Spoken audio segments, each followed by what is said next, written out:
So, alright, first off, I'm sorry that I am a little bit late. I missed one play in this game. And, of course, it's a pick six. Like, that's how we're starting this thing. Are you serious right now?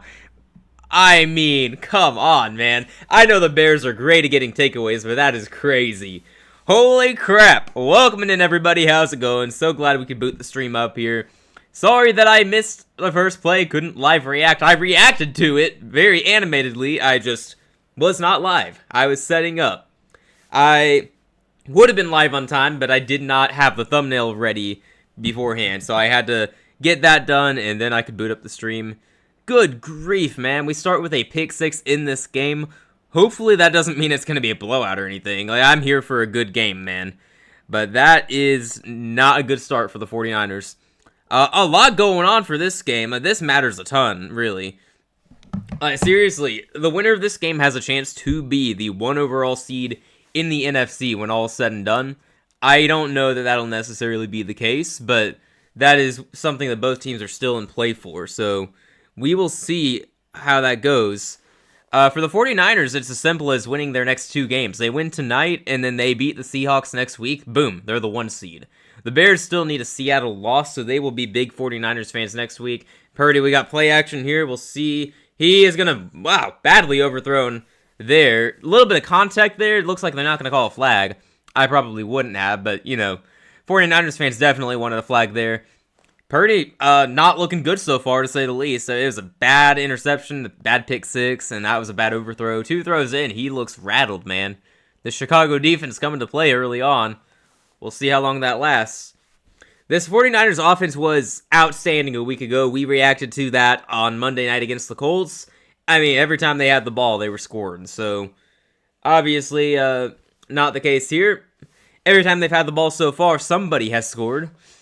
We got a pitch here to McCaffrey. Not a whole lot of room to breathe. He's going to gain about 3 yards, though, so we're setting up 3rd and 7. Good grief. I can't believe that's how this game started. That is insane. Absolutely insane, man. Alrighty. So we're down to 14 minutes here to play. We're not even a minute into the game, and it's 7-0, and we're looking at a potential 3 and out on the 49ers' second drive. Good grief. They got it at the 38, Purdy in shotgun formation. Dropping back to pass, pressure's coming, he gets rid of it, it's across the field, it is caught! That's a good catch for the first down into Chicago territory. Not sure who that is on the reception. Could be the replacement for George Kittle, who is out in tonight's game. Number 88 with the catch for the first down.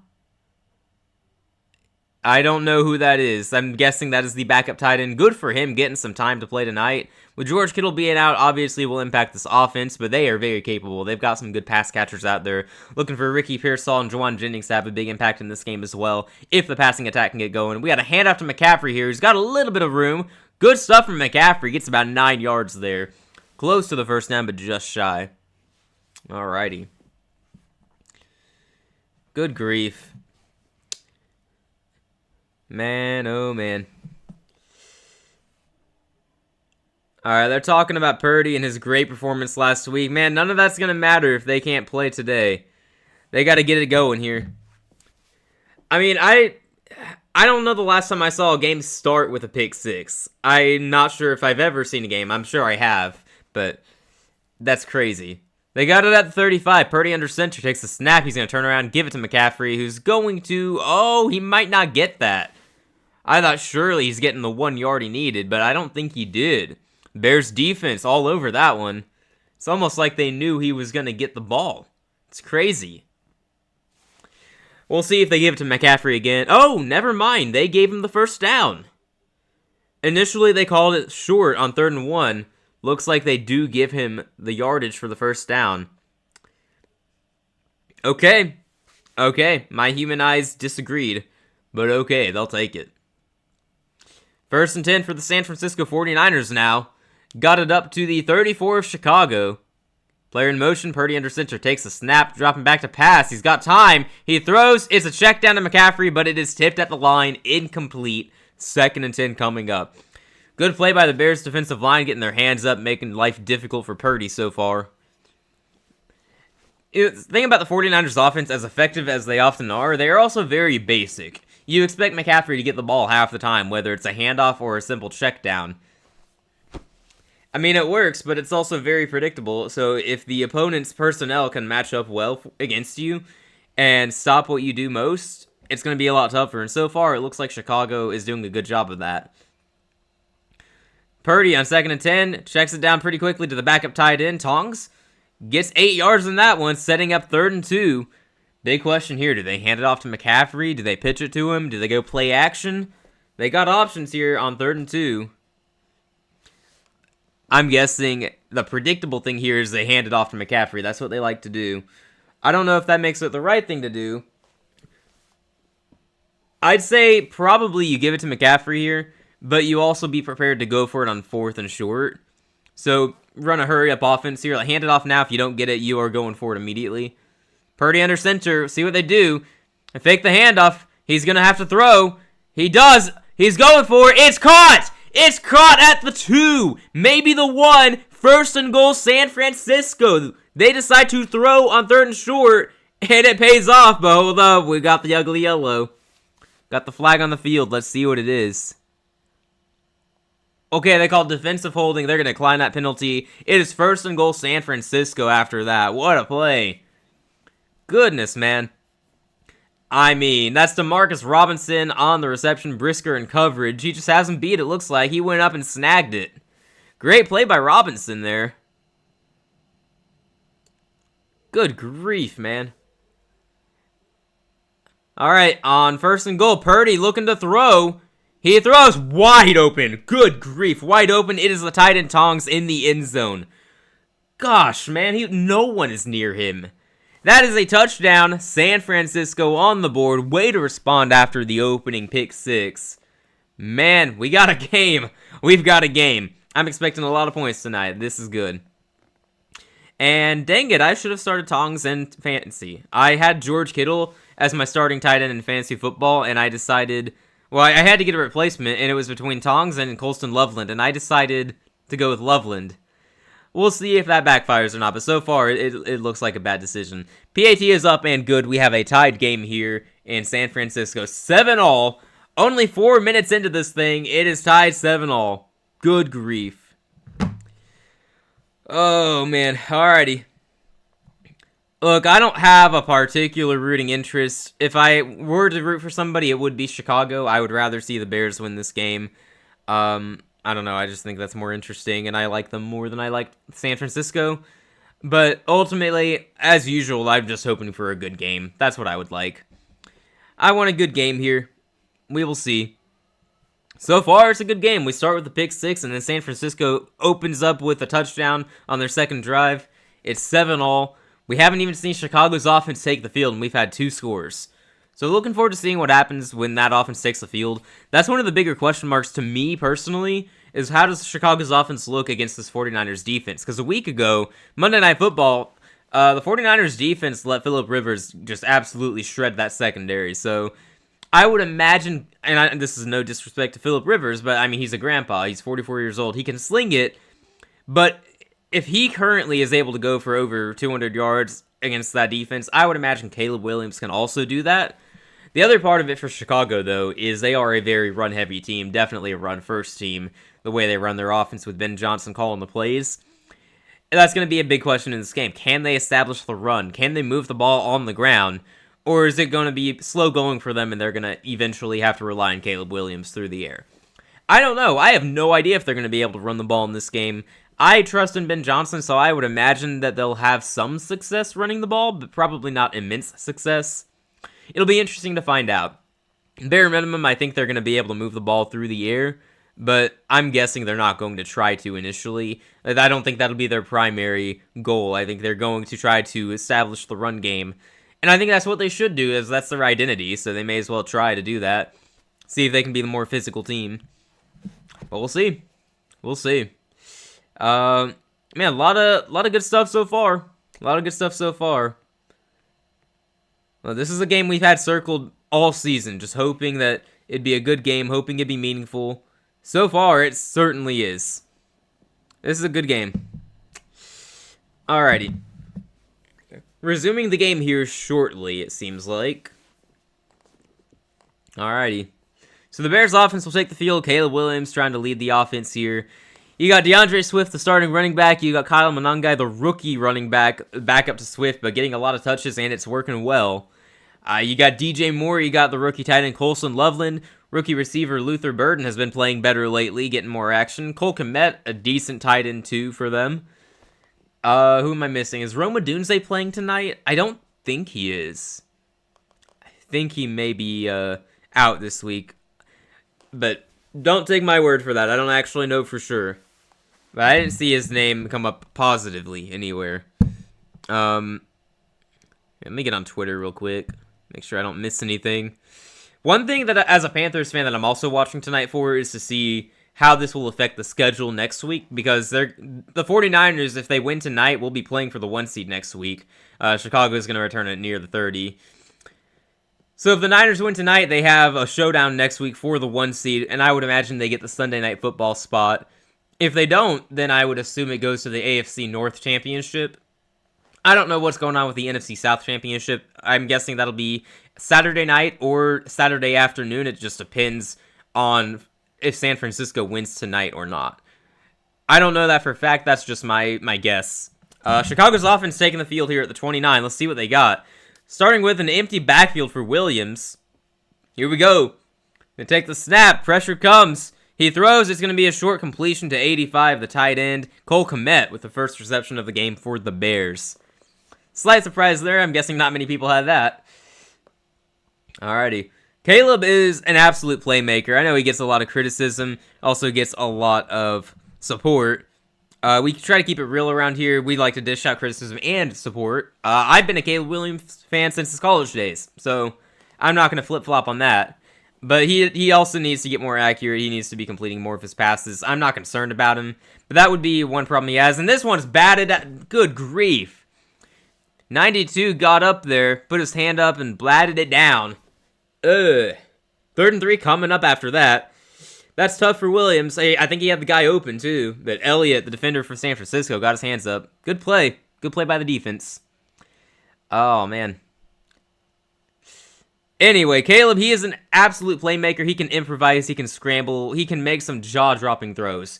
He also can make some less than ideal decisions. Sometimes he holds onto the ball for too long.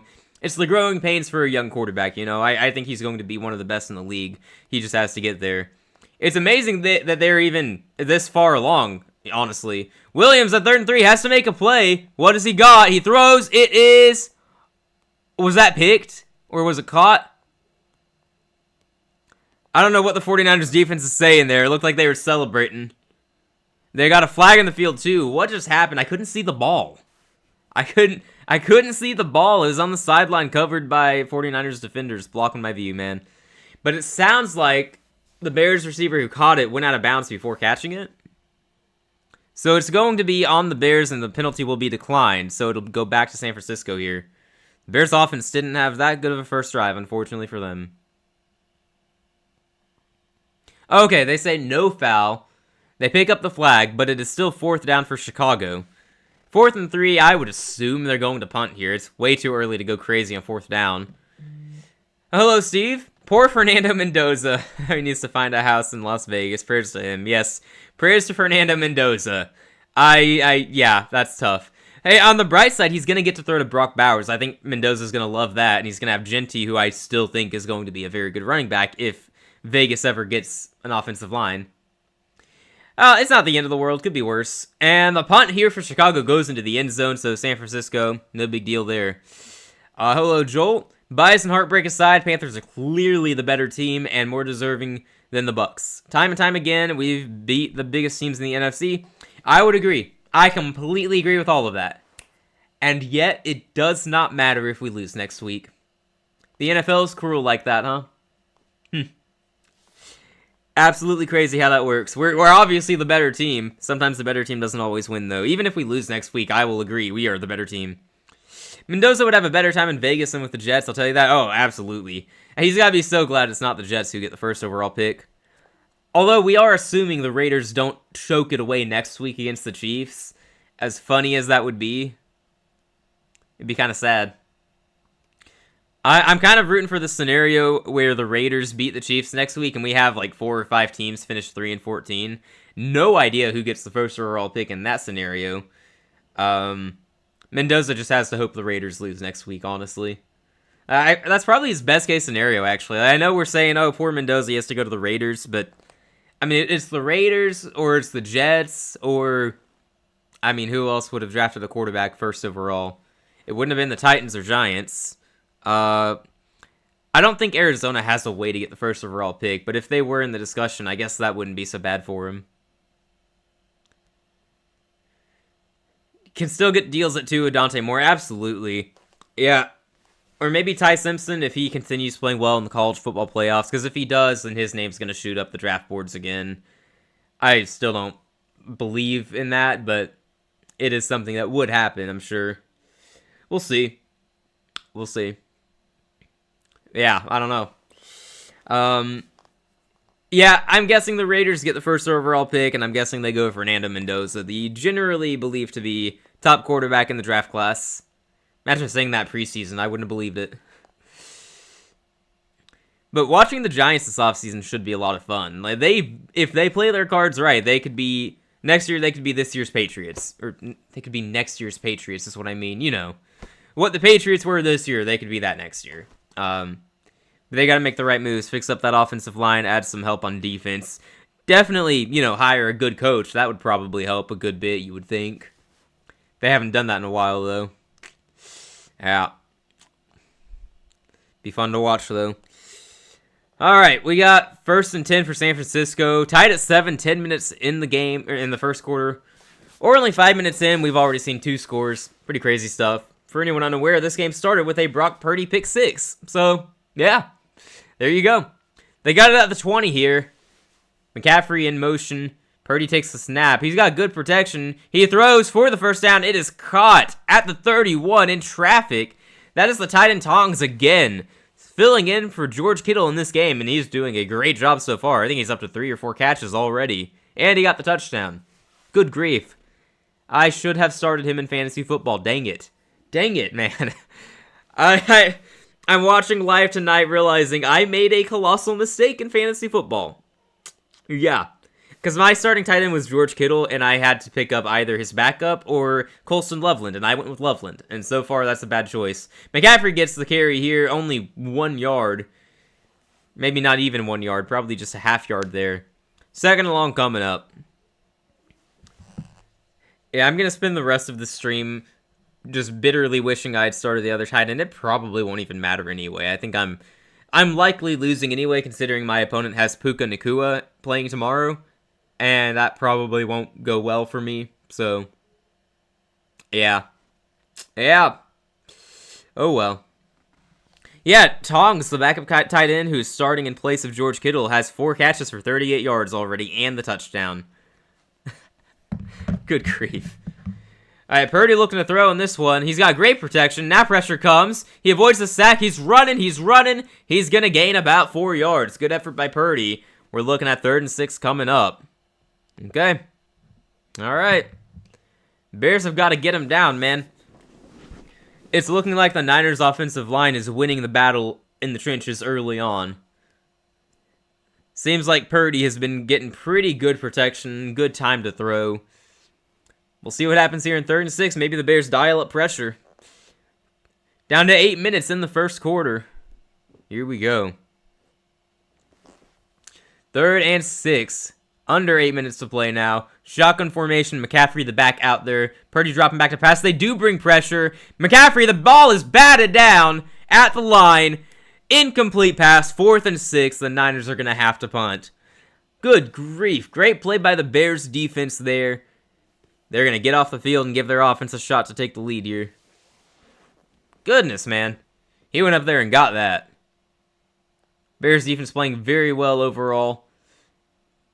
That was Booker. I don't know who Booker is, but that was a good play. Got his hand up there, anticipated the throw.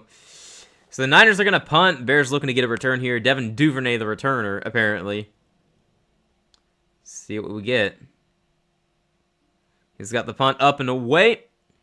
See if they return this or not. He's going to call for the fair catch and get it about at the 15-yard line. So Less than ideal field position for the Bears, but they got the ball. Commercial break coming up, tied at 7:44 on the clock. It's a good game so far. Major implications in this one, as we discussed already. Winner of this game has a shot at the 1 seed. The 49ers, they win their next 2. They are the 1 seed. The Bears, they do need a Seahawks loss, and they have to beat the Lions next week as well. But it is still a possibility.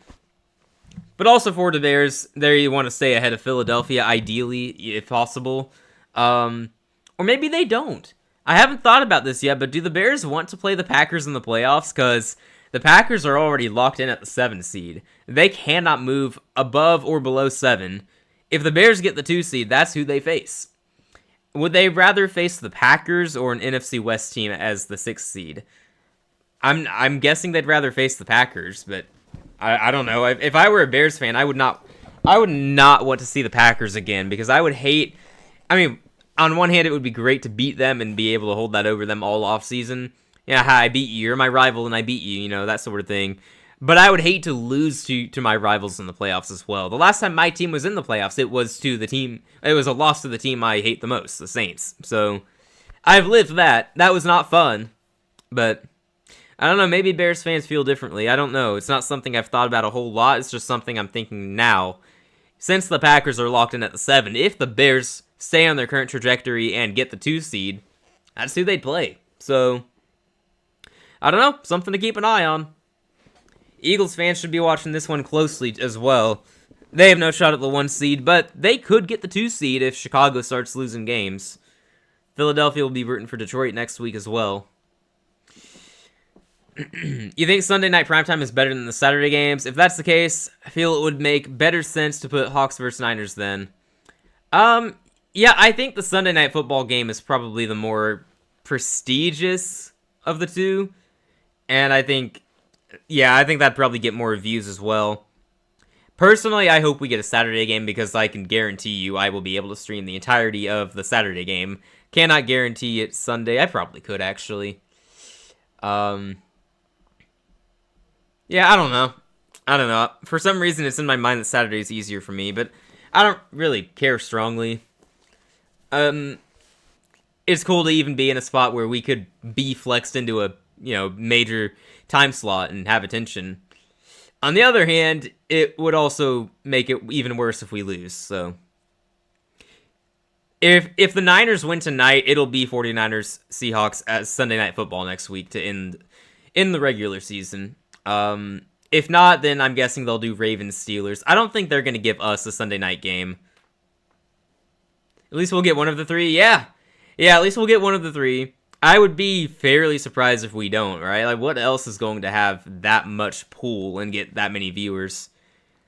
I guess they could go Broncos-Chargers as the Broncos try to clinch the 1 seed. I hope not. That would be so lame. I don't think the Chargers even have anything to play for.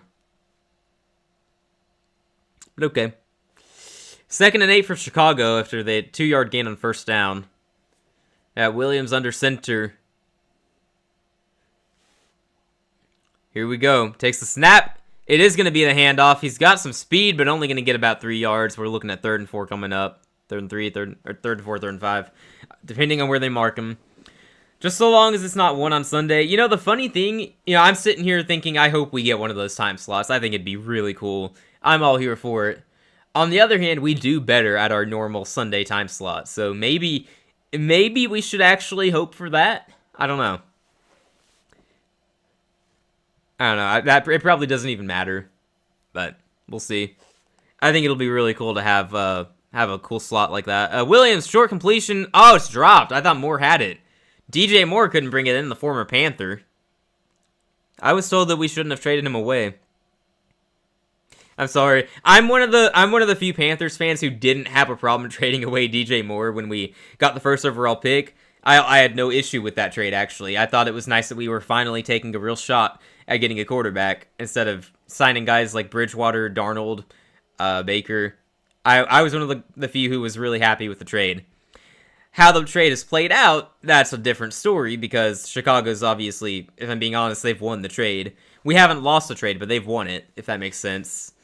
49ers are going to return this punt across the 30, down around the 34.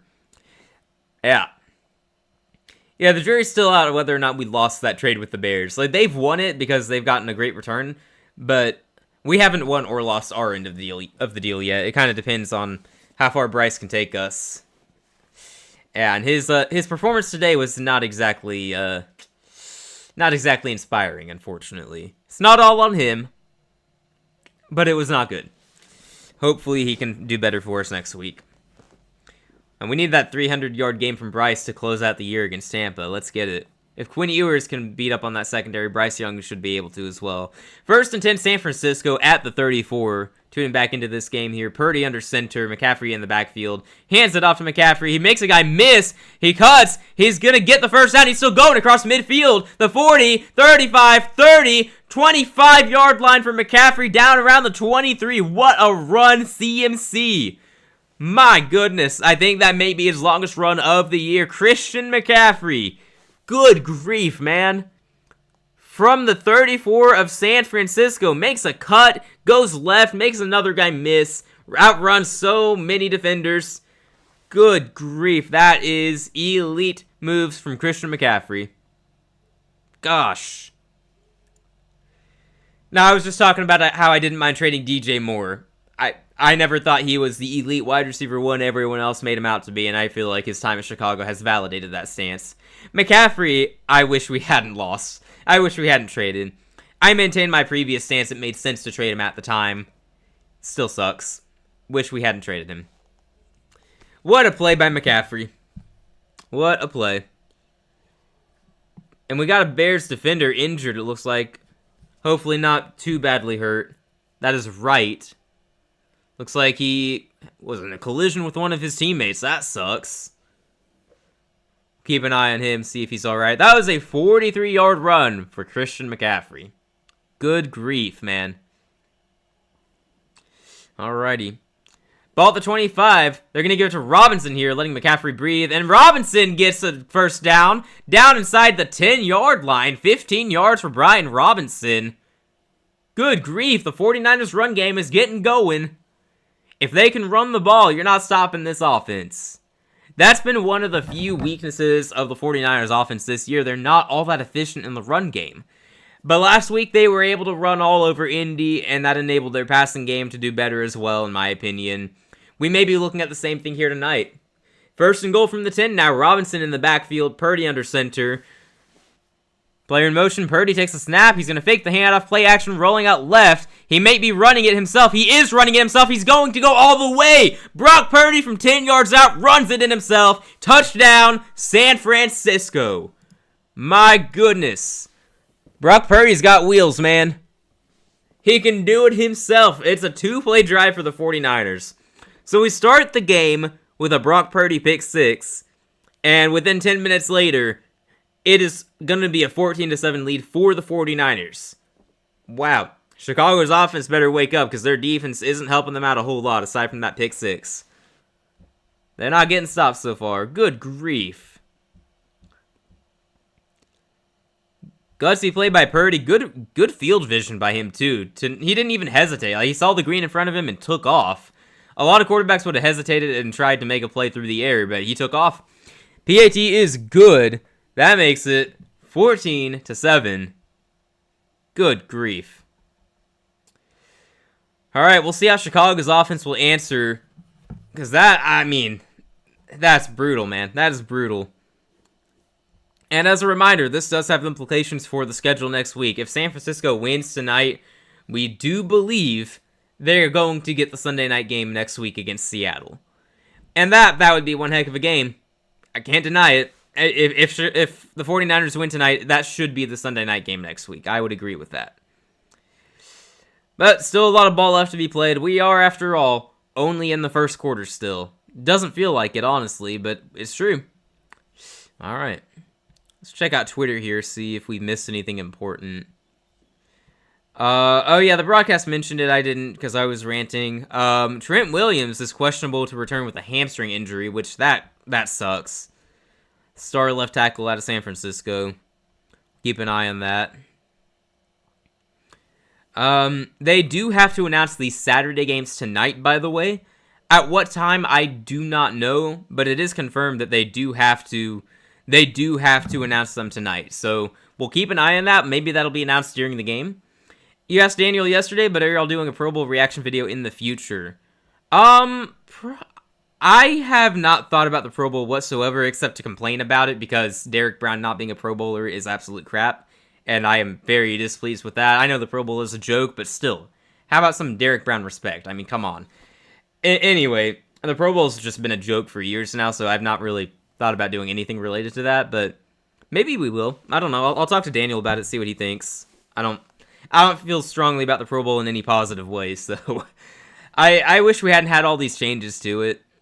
It used to be fun to watch. I used to be one of the fans who watched the Pro Bowl game every year, but nope, not anymore. Not anymore. We'll see.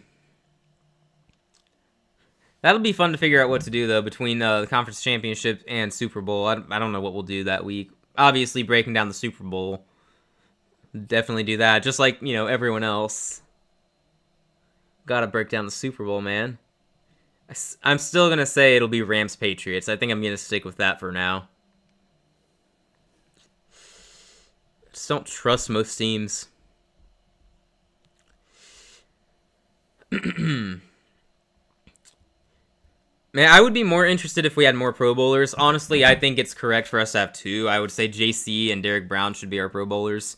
I don't think anyone else should be, just because there are better players at other positions. Like, I'd advocate for McMillan at receiver, but there are better receivers in the NFC this year. The stats say it, so it is what it is. Our offensive linemen you could argue for, but I don't know. I would give it to the healthier ones in the league who have played well. Like, if it were me being objective, give J.C. Horn and Derek Brown Pro Bowl invites, and that's it. Somehow, Derek Brown just gets snubbed, man. Like, I think he was top 3 in the fan votes, and then when the players and coaches and everyone voted, somehow he was bumped out. Just disrespectful. Alright, the Bears return this one across the 20, down around the 22.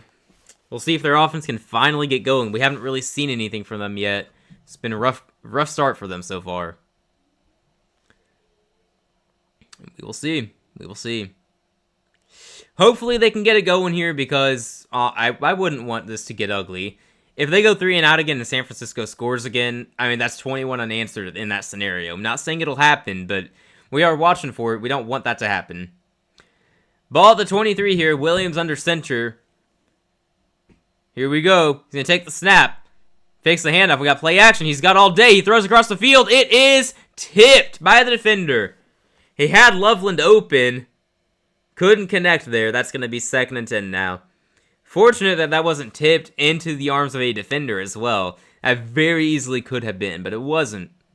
Fortunately for him. Good play by the Niners defense. I got Eagles-Bills based on the game today. Gosh, I hope not. That was not a fun watch. I think this is the Bills' last dance. Yeah, this is definitely their best chance ever. I mean, if they don't do it this year, when are they ever going to do it, right? I don't know. I'll be rooting for him. We got a short completion here. He's going to get the yak for the first down. Good play there. That is Luther Burden, I believe, the rookie receiver out of Missouri. Been playing really well as of late, getting more involved in the offense. Good to see when a rookie is able to grow. We can kind of watch it unfold with Luther Burden. Good for him. Good for him. Really good in college at Missouri last year. I thought he was going to be a first-round pick. I was kind of surprised when he fell. But alright, here we go. Yeah, I really hope it's not Eagles-Bills. Honestly, I hope it's not Philadelphia at all. They're so boring to watch. I'm good. I'm good. No, thank you. Got a handoff here in 1st and 10. He's got a block. He's going to get about 8 yards, maybe 9. Good run for Chicago. If they can get their running game going, feel a lot better there. That's DeAndre Swift on the carry. And Rome Odunze, the broadcast is confirming for me, he is out. His 4th straight game miss, unfortunately, for the second-year receiver out of Washington. Yeah, I was talking about that earlier. I wasn't sure if he was playing or not, and there's confirmation. Unfortunately, he is out for the game once again. 2nd and 2 now from the 41. Shotgun formation. Williams is going to check this one down. Looks like it's a screen for the tight end. Cole Kmet, I believe. Makes it near midfield for the first down. Cole Kmet, his second catch of the game. Okay. Oh, no, we got a flag. Got the ugly yellow out there. What's it going to be? See what they call.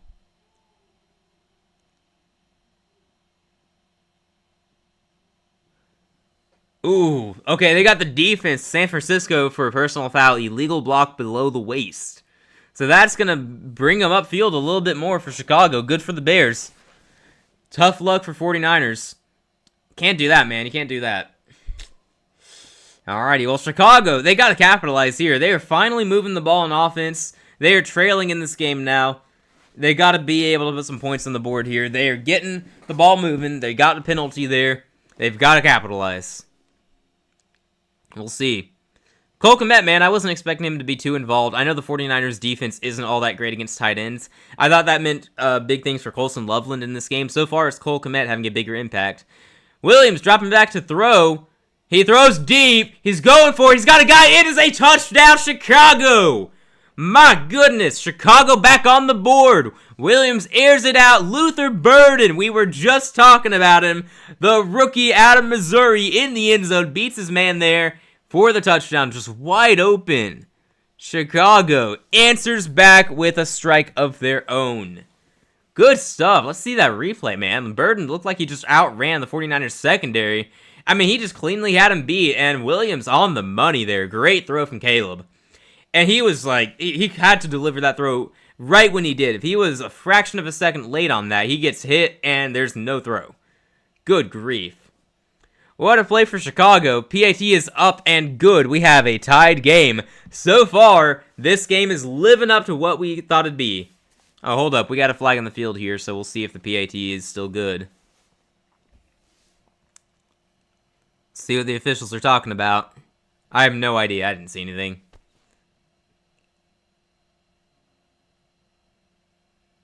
Looks like it's on San Francisco. It's a personal foul. Are they going to keep the PAT or are they going to go for 2? That's a question now. Waiting for the officials to confirm. They called leverage on San Francisco. So they're going to keep the PAT and enforce the penalty on the kickoff. So they're going to play it safe there. I respect it by Ben Johnson and company. You just know if it were the Lions and Dan Campbell, they would have gone for the 2-point conversion. Dude, it might just be me, but I never heard of leverage before this season, and now I feel like I hear it every week. I don't know what's up with that. Maybe I'm just oblivious. Maybe I was oblivious. But yeah, I mean, seeing that penalty a whole lot now. It's very interesting. But alright, it's 14-all. We got a commercial break here. The 49ers will get back on offense when we return. See what they can do with the ball. Look, a lot of points so far. A lot of points. Both offenses are finally moving. We might just have a shootout here. Or, you know, maybe we just have both teams suddenly playing defense. I doubt that. But so far, this has been fun.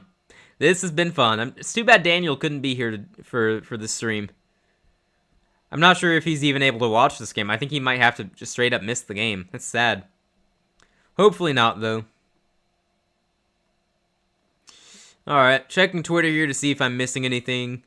Let's see. Yeah, people talking about the game. People talking about the Jags. Apparently, someone's talking about the Jags. We finally giving the Jags some attention now that we're in the final week of the season? Okay, sure. Give them attention now. I still think they may go 1 and done in the playoffs, though. I think they're going to face the Texans in the first round. I don't love that for them. Could be wrong, though. Could be wrong. Oh, okay. Well, we got the commercial break here.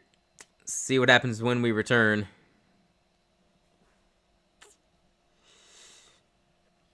Alright, let's check out some stats here. Just in the first quarter. We are still early in this game. Early in this game. 2 minutes remaining in the first quarter, maybe 3. And it's 14-all. So, Williams, after that throw, he is 4 out of 8. And we talked earlier how he is a playmaker, but he's not the most accurate with his completion percentage, usually below 60%. He is at 50% in this game, but 61 yards and a touchdown. You got Swift 1 carry for 8 yards. I'm surprised he only has 1 carry in this game. Monongai 2 carries for 6 yards. So the run game has been efficient overall. Burden 2 for 45. Komet 2 for 16. Nobody else has a catch. Several others have targets. For the San Francisco 49ers, though, it is Brock Purdy 5 for 9, 63 yards, a touchdown, and of course, the egregious pick 6 to start the game. McCaffrey has 5 carries for 54 yards. Obviously, most of that on the big 41-yard carry earlier. Robinson 1 for 15. Purdy 2 for 14. Tongs leads the team in receiving 4 for 38. Robinson has 1 for 25. Jennings, notably, has nothing. Nothing in this game, and we were expecting him to be a bigger contributor with Kittle out for this one. All right, we got kickoff here from midfield. We'll see if they do the old kick out of bounds, accept the penalty here for setting up bad field position for them. Or less than ideal. That is exactly what the Bears do. Pretty strategic move. See how it works for them. I wonder why they can't just decline the penalty. I wonder what would happen there. I'm sure there's a good reason. Anywho. Ball placed at the 25-yard line by rule. Illegal kickoff. Penalty has to be accepted, I suppose. That's why they do that. They kick it at midfield and go out of bounds, because that means they have to have it at the 25-yard line. They don't give them a chance at a return. They just have to accept it there. Pretty interesting how that works, honestly. Alright. Offense taking the field here for San Francisco. Purdy going out there, seeing if he can lead his team downfield once again. Not having his most accurate outing so far. We will see if it stays that way. Purdy looking to throw on 1st and 10. It's going to be a screen play. The ball is dropped. What are we doing, man? Good grief. It was thrown a little short, but the ball's in your hands, buddy. You got to catch that. Okay. That's tough. That's tough. Alrighty. So we'll have 2nd and 10 here. Honestly, it is for the best that he didn't catch that ball. He would have been hit immediately, and he would have lost yardage. It is what it is. It's still always so, like, when you see a professional receiver drop a pass, it's like, it hit your hands. You got to catch that. You're getting paid to do this, man. Purdy, play action here, looking to throw. He's got all day. He's going across the field, wide open. He's down around the 50, across the 45-yard line of Chicago. Good grief. That is Ricky Pearsall's first catch of the game. I kid you not, the man is wide open. No one's guarding him. Good grief. Looks like he ran a pretty good route, and Chicago's defense just fell asleep there. Got caught lollygagging around there. No, great route by Pearsall. His man was on skates there. 26, what is you doing, bro? Yikes. Sharp throw by Purdy. Good catch by Pearsall after a great route. It is a first down in Chicago territory. They are going to hand it off to McCaffrey here. He makes a move. Gets about 6 yards there. All right, Chicago not getting any stops here. It's been a struggle in the first quarter. And this 49ers offense, we look back at them last week on Monday Night Football. We see them playing tonight. They look borderline unstoppable, man. If their offense keeps it up, they're going to be tough to face in the playoffs. Despite all the injuries they're dealing with, they are putting up a ton of points. It's crazy. Absolutely crazy. 2nd and 3, they gave him 7 yards, apparently. That looks like 6 yards, but okay, NFL. Another handoff from McCaffrey, who gets swallowed up. No, they didn't tackle him. They just said, here, McCaffrey, keep running. We don't want to tackle you, I guess. Got 1 yard, but there's a flag. We'll see what it is. Bro, I thought for sure they were going to tackle him down. I mean, 2 guys are on him, and he got through. Good grief. Here we go. What's the flag?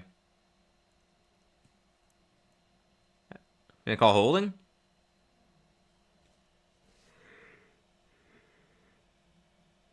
Okay, they picked up the flag. Because that's the thing they can do. That is the 2nd time they've done that tonight. Okay. Yeah, they're talking about their injuries. Pearsall's missed 7 games. Kittle's missed 6 games. Bosa and Warner on injured reserve. Purdy's missed 8 games. It's crazy. Absolutely crazy. And they kept fighting and they keep winning games.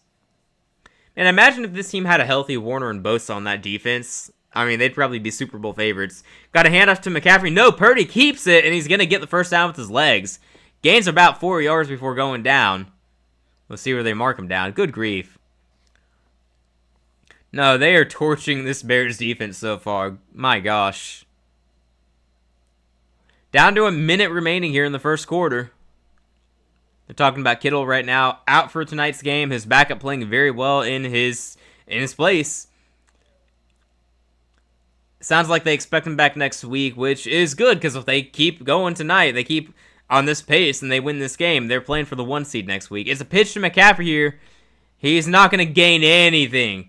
Might have actually lost a yard. It's going to be second and long coming up. That might do it here for the first quarter, though. He does not have to snap the ball again. We'll see if they do, but I'm guessing that they will let this one tick down to the end of the first. They're lining up to snap it with 20 seconds left. I guess they want one more play in the first.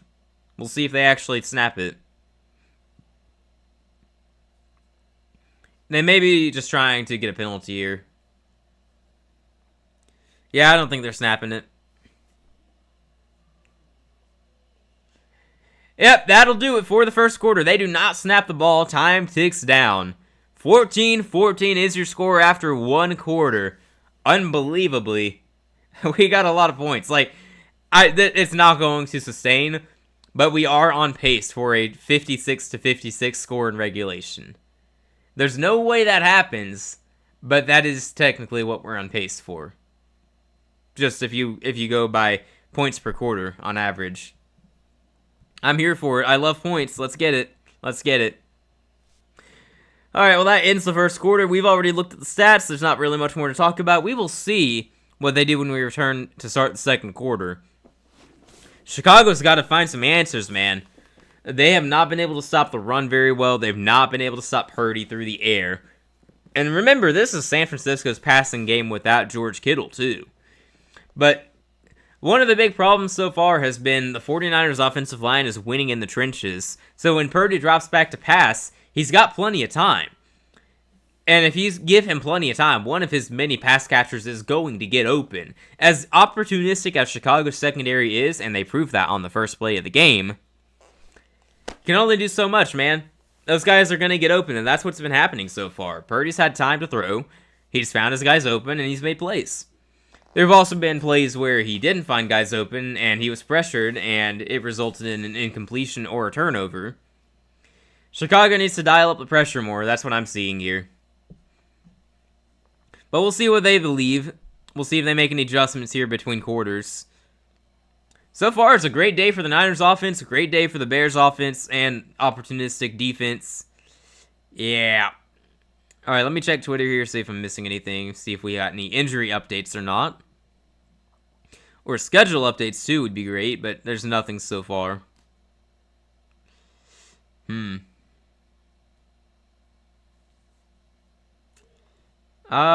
it doesn't look like there's anything right now. That's too bad. Just like all other Panthers fans, I am very anxiously waiting to see when we play our last game. It hasn't really settled in for me yet that next week could be the last time we see Carolina play until next season.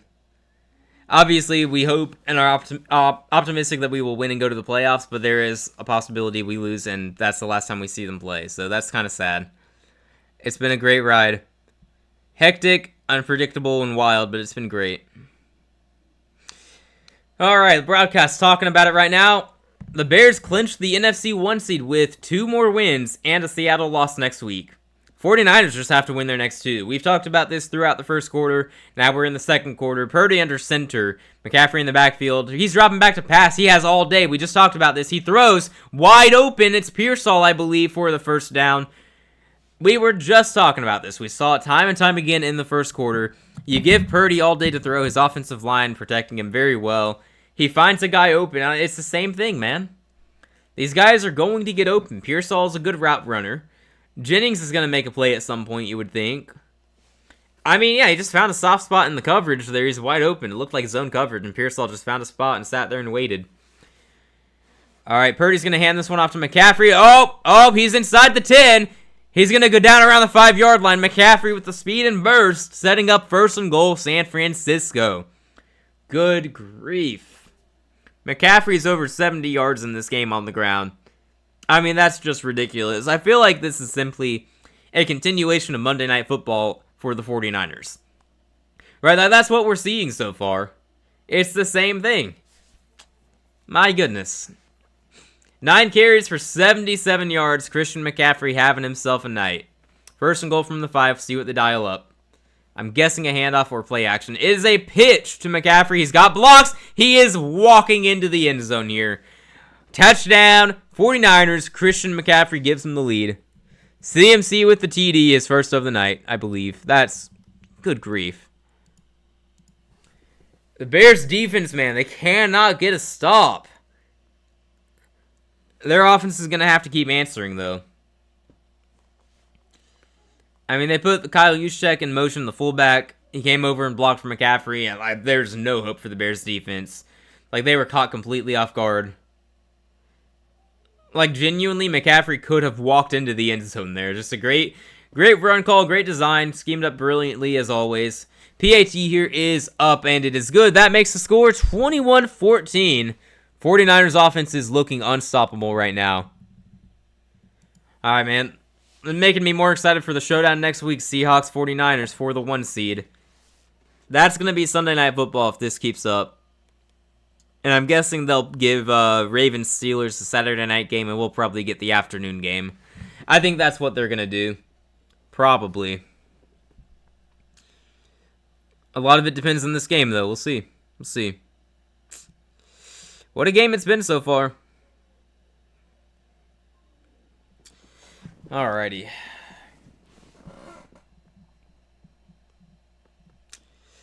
me see. Let me hop on Twitter here. We got a commercial break. There's not really much to say right now. I've said everything I have to say about the game so far. Just great game. Great game. This is my kind of game. Yeah, nothing new. Just nothing new. Just no defense in this one. At some point, you'd think we are going to see some defense. But ever since the pick 6, San Francisco's outscoring Chicago 21-7. Chicago's going to have to answer back with a score of their own here. For what it's worth, Chicago does start the second half with the ball. So as long as they keep it a one-score game entering halftime, they're fine. It's not the end of the world. Ideally, though, they would at least have it tied up and going into halftime. We'll see. I don't think they were necessarily expecting to have to score over 20 points in the first half in order to keep it tied. But that's where we're at here. I mean, good grief, man. This Bears defense has looked really good at certain times this year and really bad at other times. So far, it's not been good. Not been good. I'm sure that'll change at some point, but so far, this has been just kind of gross. It's kind of gross. Alrighty. Sitting through the commercial break, I'm checking Twitter, seeing if I can get any kind of injury updates. So far, there's not really anything to mention. Just everyone talking about Christian McCaffrey, it looks like. That figures, yeah. People like talking about Christian McCaffrey.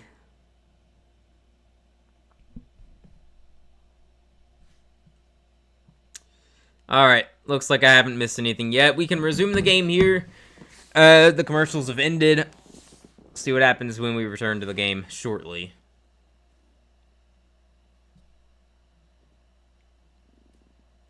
You're talking about Ben Johnson right now. I'm just waiting for some football, man. 13:44 on the clock, by the way, for anyone who cares about that. 13:44, both teams have all 3 timeouts. San Francisco about to kick off to Chicago. They need an answer here, man. They need an answer. See if they return this one or not.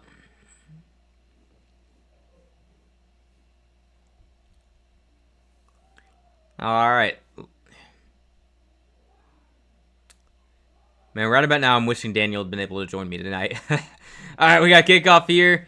It's going to boom this one.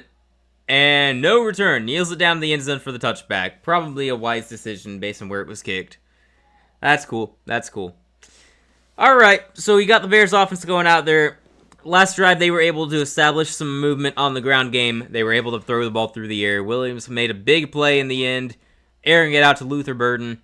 I would imagine they're going to keep trying to attack through the air because they are able to do that. They're able to move the ball through the air, so why would they not continue to do so? I don't know who they target. Luther Burden so far making an impact on this game. We'll see if he continues to. See if Colson Loveland ever gets involved, because he is someone that usually gets a few catches and can impact the game. And the 49ers are not usually that good against tight ends, so We'll see. They got a player in motion. They're going to have a handoff here in 1st and 10. Oh, my goodness. He makes a move. Oh, man. Great tackle by the 49ers defender there because, my goodness, if he makes that guy miss, he is gone. Monongai with a good run on 1st and 10. My goodness. Bro, I thought he was gone for a second. That is Kyle Monongai, the rookie. Good grief. Makes a guy miss. He was almost completely gone. Honestly, he should have gone for the hurdle there. Probably not, no, but good grief. If he makes a miss, it's over.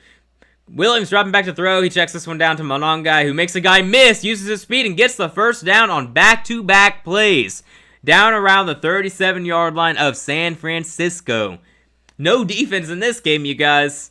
My kind of game. Let's go. Kyle Monongai, I believe he's a 7th-round rookie out of Rutgers. I was surprised when he fell that far, man.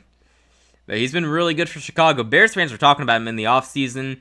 I don't know I don't know what a lot of people thought, but he has definitely delivered for them. 37-yard line here for Chicago. Player in motion. Williams under center is going to take the snap. Oh, somebody jumped. Will they get the free play? They're getting the free play. Williams, take a shot here. Come on, man. He airs it out. A free play. It is caught. It is caught for the touchdown. Colston Loveland on the free play. The Bears strike into the end zone. Holy crap, what is this game? It is a free play. Williams airs it out. Colston Loveland is just open in the end zone. My gosh. I am loving this game, you guys. I am absolutely loving this game. Colston freaking Loveland. We just said maybe they go to the tight ends here. We just said Loveland hasn't gotten involved yet. We are expecting him to in this game. There he is on the free play. Williams did a good job buying time, waiting for him to get open. He finds him there, man. Just great execution there. It's a free play, greatly executed. That is the second deep pass from Williams in this game. Second one resulting in a touchdown. Good grief. Here we go, man. PAT is up, and it is good. Tied game. 21-all. What a game, man. I mean, we were expecting fireworks. We thought this was going to be a good one. I didn't see this coming. Did not expect this. 21-all, 12:20 on the clock here in the second quarter. I mean, this is just wild. I hope it stays this way. I really do. Great game. I'm a neutral observer. I don't strongly care who wins this one, but I'm just enjoying the show. This is a lot of fun. So, just go points. Go offense. Keep scoring points. This is great. Love it. Williams having a day so far, man. Good grief. I mean, at this point, it's like, who gets the ball last, you know? Who's going to end the game with the ball with a chance to score and win? That's a 36-yard strike. Williams to Loveland in the end zone. Man, oh man.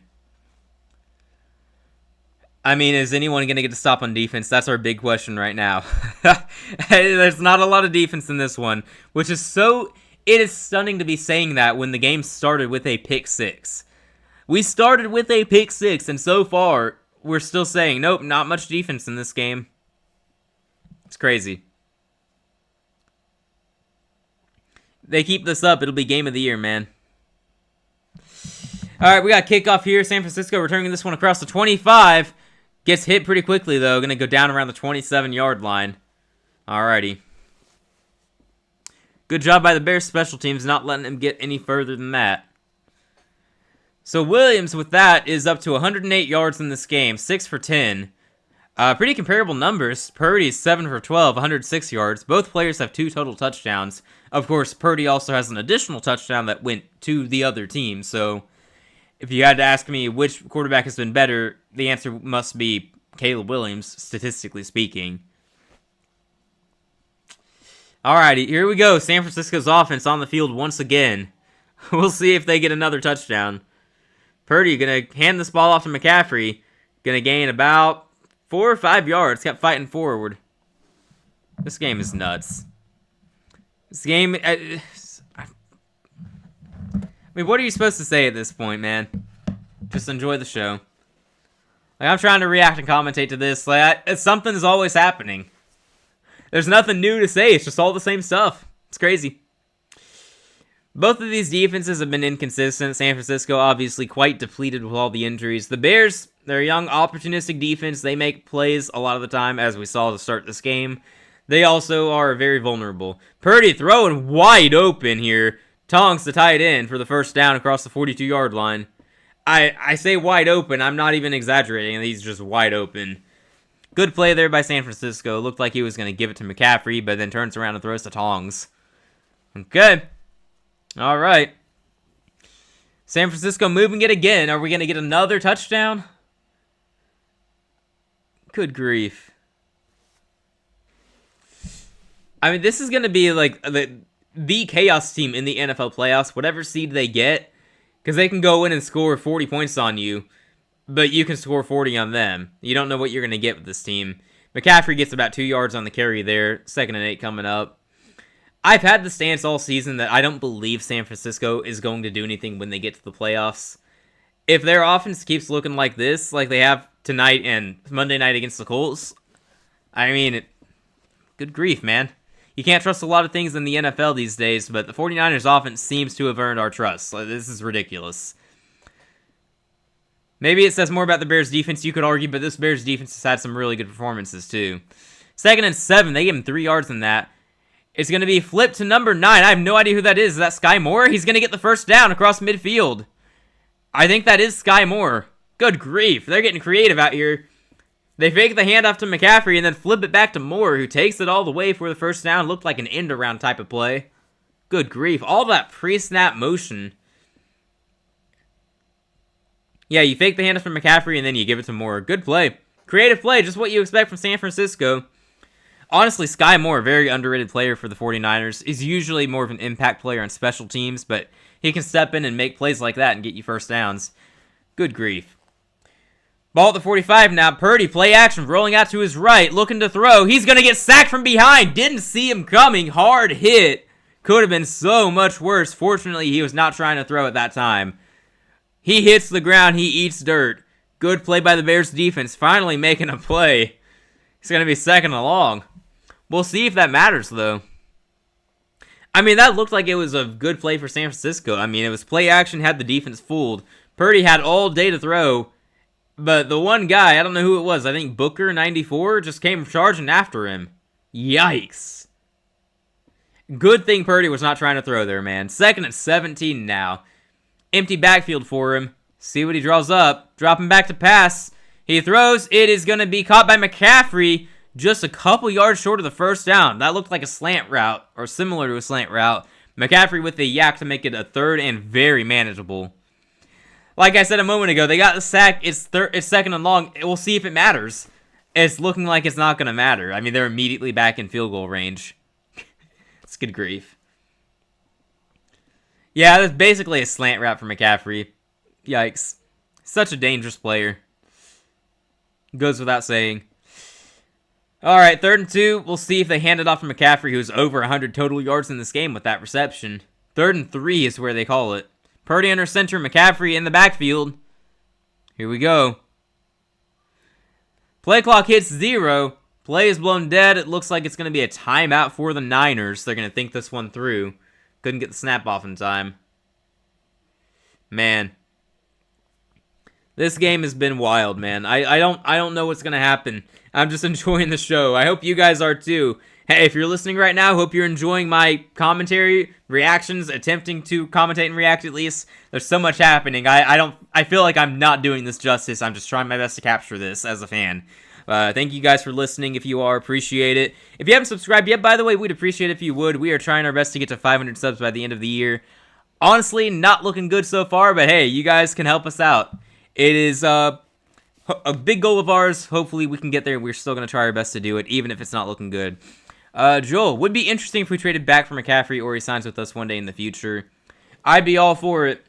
I don't know what would have to happen for that to transpire, but if that somehow happened, that'd be great. Yeah, finally got a good game. Honestly, it's so sad that Daniel can't be here tonight because we together have done so many Sunday night games that have been terrible, and this is like the game of the year right now. Purdy, that's going to be incomplete. Dangerous throw, 50-50 ball to the tight end. Brisker, I believe, in coverage. 4th and 3 coming up now. We'll see if they get aggressive and go for it. Looked like Tongs couldn't get away from the defender there. I'm not sure what happened there. Could argue for a hold on that one. Let's see the replay there. Tongs was looking for it. Both players were handsy. Yeah, I wouldn't call a penalty on that one. They were both going for it. I don't think I'd call that. 50-50 ball didn't go the Niners' way. And the offense is staying on the field. Let's get it. Let's get it. I have no rooting interest. I'm just going for the offenses in this game. Purdy dropping back to pass. He throws. It is caught for the first down across the 25-yard line. Pearsall with another big catch in this game. My goodness. This is just ridiculous. Absolutely ridiculous. He's just wide open. You got to bring more pressure than that on the 4th and short. That's a big issue in this game. Like, they only bring 4. They didn't have a chance at Purdy on that play. When Purdy has time, he finds his guys open. And it's been the same thing this whole game. Gonna hand this ball off to McCaffrey. He's not gonna get too far. Only 4 yards that time. It's not much for him in this game because he's been running wild. I think he's over 80 rushing yards now. Although I am gonna check the stats because I'm curious. My goodness, he's at 93 yards here, and we still have 7 minutes to go in the first half. That is absurd, you guys. Completely absurd. Purdy up to 144 through the air. This is ridiculous. Unbelievable. Alrighty. 2nd and 6 coming up here. Ball at the 20-yard line of the Bears. Purdy's going to hand this ball off to Robinson. He's going to gain more than half the yardage here on 2nd and 6. We're looking at 3rd and 2 coming up. Under 7 minutes now. Okay. We'll see what they do in 3rd and short. You have to imagine they would go for it if they don't convert here once again. I could be mistaken, but the way this game has gone, you need touchdowns, not field goals. So, we will see. As a reminder, the Bears do get the ball to start the second half. So even if they trail by 7 at halftime, it is not the end of the world. They would not like to be trailing, but still, not game over. It's a handoff to McCaffrey on 3rd and 2. He's going to get it. He's inside the 10 now. 1st and goal, San Francisco coming up as we go under 6 minutes in this first half.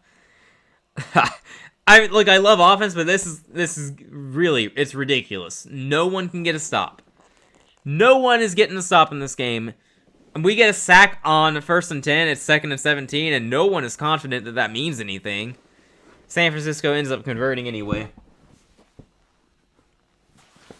McCaffrey should be over 100 yards on the ground now. That's sick. 1st and goal from the 9.5. It's a pitch to McCaffrey. He's met. He's going to lose a yard there. It's going to be 2nd and goal from the 11 now on the next play. They finally stopped McCaffrey there. No gain. It's a loss. All right, they probably go through the air on this next play, but we will see. The Niners, they're on pace for 600 yards of offense in this game. That words cannot tell you how ridiculous that is. 2nd and goal from the 11, shotgun formation. McCaffrey off the field for this one.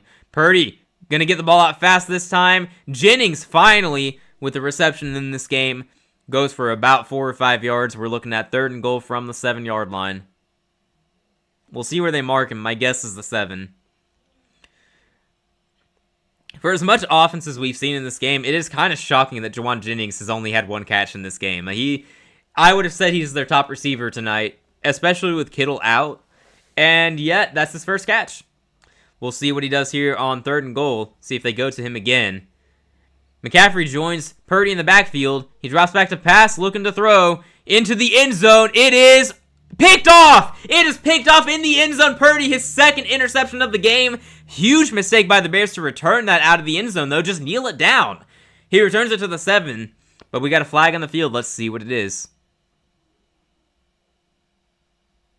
It may be against the Bears. Oh, no. It's hands to the face on the defense. That's going to nullify the interception. Purdy gets bailed out. Oh, my gosh. C.J. Gardner-Johnson, buddy. You can't do that. My goodness. I mean, that bails out a 2nd Purdy interception in this game. And, we're giving a lot of credit to Purdy for having a big first half, but he's also had some horrible throws. I mean, he's like Bryce Young, but in a stacked offense, It's kind of what he's seemed like at certain times this year. But okay. First and goal, San Francisco now. Just a dumb penalty. From the 3 now, I would imagine they're going to give the ball to McCaffrey, and he's going to get in. Let's see. Either that or play action. They do give it to McCaffrey. I am wrong. He doesn't get in. They meet him. No gain. Second and goal from the 3 coming up. I apologize, Chicago. I didn't believe in your defense. Shame on me for doubting a defense that is giving up ridiculous amounts of yardage. We'll see if they give it to McCaffrey again on second and goal. They could go play action here, or they could drop back to pass. Seems like this is a situation where you would fake the handoff and play action. The Niners have had the ball for 20 minutes. They are dominating time of possession. When you realize that, they've had 40 plays to 14, time of possession 20-6, basically. Like, how is this game tied, And the Niners are going to burn a second time out here as the play clock dwindles down. Nearly 9 minutes killed on this drive. Chicago's offense waiting their turn to go back out there. We joked at the end of the first quarter we're on pace for 56 points, like 56-56. Both teams scoring 14 a quarter. San Francisco's actually threatening to do that, be on pace for 56 points. We'll see if Chicago keeps answering. What is this game, right? It's ridiculous. This game is just not what we expected. Not really what we expected. 3:27 on the clock, so Chicago will have plenty of time to work with when they get the ball back. Assuming they do get the ball back, which at this point, I guess it's no guarantee. Have another penalty, kill more time, we'll see.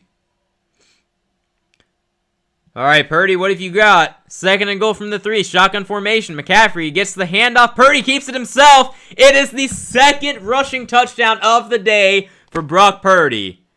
Just like we all expected. Wow. Purdy has a pick 6 in this game. He had another bad red zone interception there where he got bailed out. And yet, that's the second rushing touchdown of the day, his third total touchdown. The Niners take the lead 27-21. I don't know what's happening. Just no defense.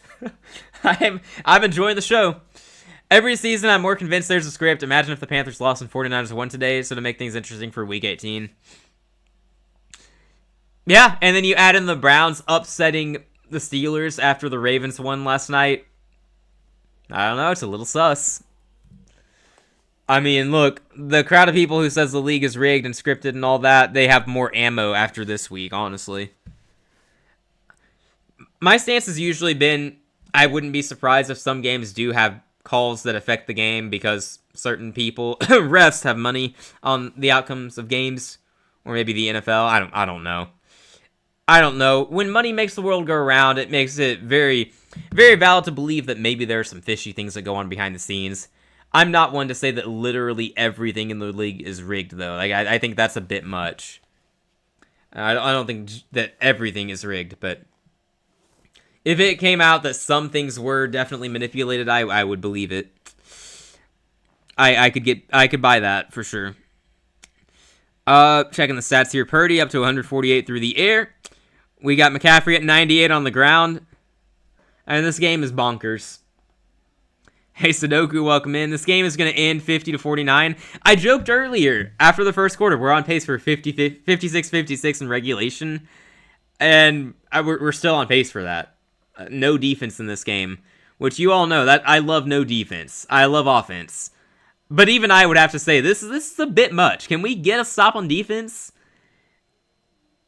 It's ridiculous.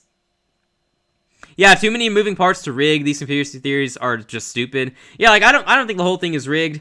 I'm not one to push the theories either. I've got a friend who claims that it's rigged, and I'll argue back with him, and then he will not actually care to respond to my argument, and he'll just go, yeah, but it's rigged, so it's not worth arguing with the people who do think everything's rigged. I can speak from personal experience many times. Anyway, I still also wouldn't be surprised if sometimes calls are made to affect the outcomes of games. Because money makes the world go round and people are greedy, so if people in power stand to gain from certain things happening, it wouldn't surprise me. I don't believe everything is rigged. I think it's crazy for every possible thing to be rigged. And you're going to tell me that the young players drafted out of college, they are, drafted into the league and they're told, okay, you have to swear to keep this a secret for the rest of your life. But this is the script and you follow it. Nah, I don't buy that. What about all the injuries? What's up with that? Are those scripted too? I've met people who believe that the players actually get injured or fake injuries. I don't know. Credit to them, though, they kept it more hidden than the WWE. True. I mean, the WWE is very open about being, scripted, right? I'm not a WWE kind of guy, so I don't know. If the league is scripted, though, I gotta say, what the heck, guys? Why do you hate Carolina? What gives? We got kickoff here. See if the Bears return this one. They will. Across the 10 to the 20, 25, 30 out of bounds. Standard return there. So we'll see if Chicago can keep matching what the 49ers have done in this game. We got another flag. The ugly yellow out there. Holding on to the Bears. Gonna back him up. That doesn't bode well for this drive. Travis Homer with the hold. The refs can just be incompetent, that too. Yeah, which is another issue altogether. Like, we need to pay refs full-time or hire refs who know what they're doing, or at least if you're going to have incompetent refs, be allowed to criticize them and fine them and hold them accountable. It's so dumb.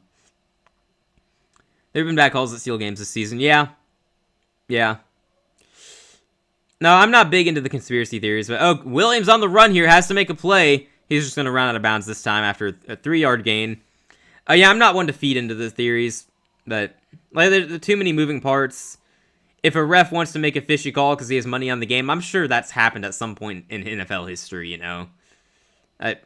There are people who are greedy. I don't know. Beats me. Wouldn't it be better to have more drama if you're trying to rig a game? Yeah, you would think so. I mean, whatever generates the views and gets money. They only gave Caleb 2 yards in that run. I think that's a bad spot, but okay. 2nd and 8 now. At the 22. Gonna be a flick here to the running back who's got some room. Gets the first down. DeAndre Swift up to the 31-yard line. The Bears have been able to move the ball on the ground. Swift and Monongai having some good plays in this one. Now that I think about it, do Panthers really want this primetime game, right? Yeah, I kind of said earlier, maybe we want our normal 1 p.m. slot on Sunday. Or 12 p.m. for me. Maybe we want the normal time slot. My guess is the Niners are going to go on to win this game. Just the way this is going, they're going to win and get the Sunday night game against Seattle. Sorry, Seattle fans who don't want that. And I'm guessing that Steelers-Ravens will be the Saturday night game and we get the Saturday afternoon game. Not a big deal. The Bears are going to take this one down to the 2-minute warning, though. They have all 3 timeouts, plenty of time to work with, trying to add on. As we said earlier in this game, they get the ball to start the second half. It is not the end of the world if they trail by 7 at halftime. Although if the Niners somehow score again before halftime, that'd be gross. Yeah, Pittsburgh and Baltimore are bigger markets. Absolutely. They'll be talked about more. They'll be watched more. Wouldn't be surprised if that Sunday Night Football. Oh, I guess that is a possibility as well. I mean, there's also game quality, though. Like, wouldn't they want to put the better game, at least on paper, in the Sunday night time frame? Because, I mean, Seahawks, 49ers, right? That's for the 1 seed in the NFC. The better game between the two teams playing. Like, Steelers-Ravens could be a gross, low-scoring game. Defensive battle, classic AFC North type of thing. Could be wrong, though. All I feel certain of is we are going to be 3rd in the pecking order, so we probably are going to get the Saturday afternoon game. Like, late afternoon game. Although Denver and LA is also in the mix here because Denver's playing for the 1 seed. I guess they could also get a game there. I don't know. I'm waiting to see how that shakes out. Saturday evening game could be Carolina-Tampa Bay as long as it's either before or during the Falcons game. Yeah, that's another thing. They have to decide the games tonight. I would ordinarily say they could wait for the Falcons game tomorrow night because if they lose, they don't matter. But they have to decide that tonight without knowing the result of tomorrow's game. Although for those of us who think the league is rigged, they already know if they're going to win or not. So they're not beating the Rams, if we're being real. I would be stunned. And I told Daniel last week, in the extremely unlikely scenario where all three NFC South teams go 8-9 and we win that tiebreak, I'll buy a Kirk Cousins jersey. I'll have to thank him. I'll do it. So I have to buy a Kirk Cousins jersey if that somehow happens. I didn't actually think we'd be in a situation where that could happen. I thought Miami would lose today, but Denver and New England will play at the same time. You think so? That could be. Why do they have to decide tonight? I don't know why they have to decide tonight. I just read that on Twitter from a good source earlier. They apparently have to decide Saturday games tonight. I think actually it was because they need teams to know by a certain point so that they can start preparing. I think that may have been what it was. Something like that. Which I guess it's fair, but alright, we got a return to action here. 1st and 10 at the 31. Williams, what have you got? 2 minutes to work with, 3 timeouts. Can you keep airing it out? Got Swift in the backfield. Ball snapped. It is going to be a run on 1st and 10. Swift is not going to get too far, just 3 yards on the ground. I'm a little surprised they opt to run it there. Maybe they want to kill some time. I suppose that's fair. Texans-Chargers ended on a bad call that sealed the game for the Texans. If it was rigged, why wouldn't they allow the Chargers to get another chance? That basically sealed the last AFC wildcard spot. Yeah, I would agree with that argument for, being against everything being rigged. Because if it were rigged, it makes more sense for the Texans to lose. I don't know. It would have made more sense for the drama for LA to win. Williams has time. He's getting flushed out now. He throws. It's going to be incomplete. He had Loveland open, just couldn't connect. Throws out of bounds, though. Technically, San Francisco Ravens and our game are the most important, so a decision could probably be made by then. We'll see. Yeah, Saturday, short week, yeah. Denver, New England will play at the same time, since if, say, Denver plays first and wins, New England will just rest starters knowing they can't get the 1 seed. Could be. Could be. I mean, I think that makes sense. I don't know how they normally handle these situations, but Williams, empty backfield here. 3rd and 7. 1:21 on the clock. Pressure comes immediately. He's going to have to chuck this up. He does. It's the throwaway, surely. Yeah, out of bounds. 3 and out for the Bears offense here. Oh, I'm sorry. They ran for a first down, didn't they? After the first down run, there's 3 straight plays with minimal gain. 1:15 on the clock. Can San Francisco score again? That's the big question now. They got 1 timeout to work with. Oh, man.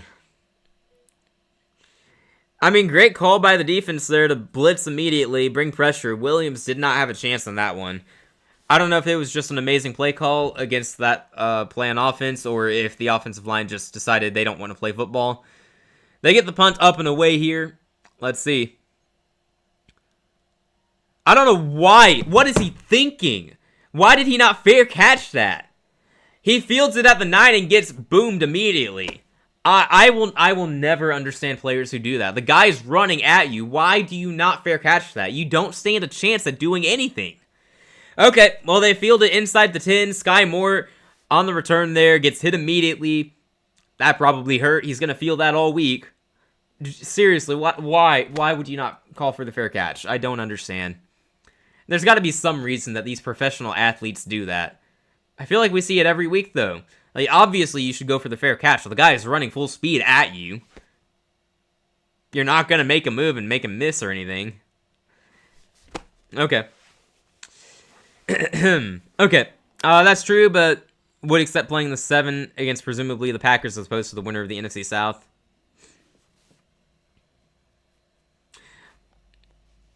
Not that, I mean one of the lower seeds. Yeah, I'm trying to keep track of this conversation here. Lost to Tampa in Week 5, no game in the NFL is a free win. Honestly, that was a much better Tampa team back then, it seems. I don't know what's happened to them. I'm going to guess a lot of that is Baker, since his injury has not been the same. I'd feel fairly confident you guys beat Tampa again. I might be incorrect to say this, Sudoku, but I'm guessing you'd rather face Tampa again than face us if you guys get the 5 seed. Although, if you guys lose to San Francisco and they win tonight, how does that shake out? The Rams win the division in that scenario. I know that. But they would get the 5 seed, you guys would get the 6 seed, so that's a possibility too. Yeah, as you were saying earlier, if they win tonight, that's what would happen, yeah. So you could also be looking at a first-round matchup against Philadelphia if you lose. I don't think Seattle loses next week, I'll say that. I think they win and get the 1 seed. Yeah, not 100%. I would agree, definitely agree with that. Nothing's completely given in the NFL. If we lose to San Francisco and the Rams win out, we're the 6th seed. Gotcha. Yeah, that is contingent on the Rams winning out. Which I'm just sitting here assuming they do because they play Atlanta and Arizona. Arizona refuses to play good football, so they're not pulling the upset. Yeah, I guess you'll be a Falcons fan tomorrow night too, huh? Weird.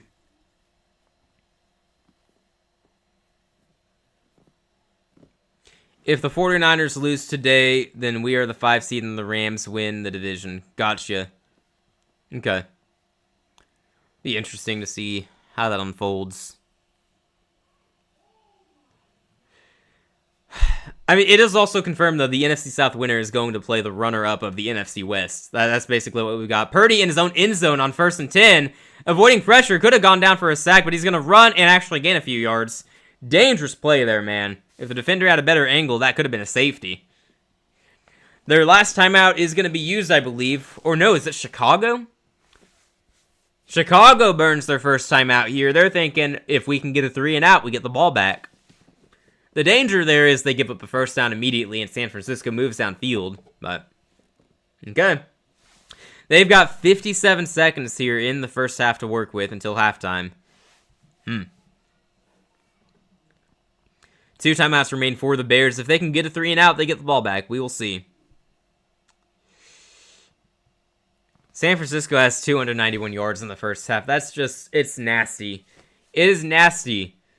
They're on pace for over 600 yards, assuming they get more yardage on this drive, which, if we're factoring in the pace, they would be on pace for that. So, that's ridiculous. 2nd and 8. Let's see what they do. I would imagine they're going to try throwing again. No, it's a halfback draw here. McCaffrey gets close to a first down, 2 yards shy. Bears take their 2nd timeout here, hoping they can get off the field here. Okay. All right. What was going on with Bryce today? I couldn't see the game, but was it constant pressure? Receivers not getting open? It was receivers not getting open for the most part. It seemed like when you looked at replays and such, receivers downfield were just never open. Seattle's secondary playing really well. Apparently, someone said after the game they were surprised by Seattle playing man coverage, and that took them off guard. So yeah, our guys couldn't get open. Bryce Young was facing pressure a decent amount, I thought. Nothing crazy, though. Like, he's definitely seen worse, I would say. Yeah, Bryce just looked lost out there for the most part. Just looked lost out there. Bryce did Bryce things. Yeah, the interception looked really bad. I think I was speculating that McMillan ran the wrong route or cut it short. But post-game, somebody said that he ran the right route and Bryce underthrew the ball. So that was just the typical Bryce Young brain-dead interception that we've grown used to every other game. Hate to say it. Hold up, we got 3rd and 2, empty backfield for Purdy. He's got time, he throws, it's going to be caught for the first down. So the Bears' strategy to try to get the ball back is not going to work. The Niners keep moving. They're not going to burn the timeout this time. Yeah, it was on Bryce Young, he just wasn't playing well. He literally never threw downfield, which Panthers fans were upset about because we're blaming the play caller. But no one was open, supposedly. Maybe at some point someone was open and Bryce just didn't see him. But watching replays, it seemed like everyone was just not getting open. There's no separation. I don't know what the true issue was. Another first down for the Niners here. I'm not sure. They're going to use the final timeout here. 12 seconds left. My guess is we're going to fizzle out here and it'll be 28-21 at halftime. But yeah, we weren't airing it out much. Seemed like receivers couldn't get open. And yeah, like Sudoku said, when he did throw downfield, it was picked off and it was just a terrible throw. I was really hoping it was McMillan running the wrong route, but post-game confirmed it. It was not. I don't know. I still believe in the theory that Bryce Young flips the coin every game to decide if he's going to be good or not. Today we got bad Bryce. Hopefully next week we get good Bryce. Remains to be seen. I don't know. It is such a roller coaster, man. The Bryce Young experience. Like, the potential is all there. And then we have games like today. I don't think he even cracked 60 yards total. Might be wrong on that, but the fact that I have to question if he got 60 total yards in the game is sad. Got a handoff here on 1st and 10, which is a surprise. McCaffrey's going to make it up to midfield. That's going to do it for the first half. Okay. They're trying to spike it, but there's no time. If you wanted to do that, you got to go down sooner, McCaffrey. That's going to be halftime here in San Francisco, 28-21. The Bears get the ball to start the second half. What a game. What a game. Nobody wants to play defense, and I'm here for it. He should not be the unquestioned starter. Thoughts on maybe sending Willis so Bryce has some competition? I would be fine with Willis coming in. I think he'd probably fit our offense pretty well, being the dual threat that he is. And he can do play action. I think that we definitely need some competition. I think that Bryce is going to be QB1 heading into next season. It'll probably be unquestioned. I don't know. I want to bring somebody in. If we can get our names into the Mac Jones discussions, that's one thing as well. Malik Willis, obviously a name you just stated. If Joe Burrow finds his way out of Cincinnati, that's still a name I'm watching. I don't think he's coming here, but, you know, I've been talking about that since early in the year, so I'm not going to give up on that dream. Some whispers of Lamar Jackson being on his way out of Baltimore earlier this week. I don't really buy into that as of now, but if that were to happen, I'd be interested. I don't know. I do agree he shouldn't be the unquestioned starter. My guess is he's going to be the starter, though. Just knowing this team, I would assume he's going to be the starter. I do hope we bring somebody else in, though. I think a lot of Panthers fans would be in support of getting Malik Willis as well. Although, if I'm Green Bay, I'm not letting Malik Willis go anywhere. I'm re-signing that man, no matter how much it costs. Well, let's not get crazy. We're not giving him starter money, but still, like, you got to keep Malik Willis if you're the Green Bay Packers. It's hard to have a good backup. I don't know. It sucks because there's not really a lot of good options in general. We only have a couple of options we could really go to, Willis being one of them, in terms of bringing in competition. Like, we're not going to get anyone in the draft most likely, and if we do, it'll be a day 2 pick. I don't even know who we would target on day 2. No idea. Free agency's not going to have a lot of good options. The trade market, nope. I really hope that we don't revisit the Kyler Murray speculations. A lot of people linked him to us when he was done in Arizona. I can tell you now, Panthers fans will be enraged if we trade for Kyler Murray. Like, jerseys will be burnt. I might be one to burn the jersey, too. No, not really, because I don't want to lose my money over that, but still, I will not be happy.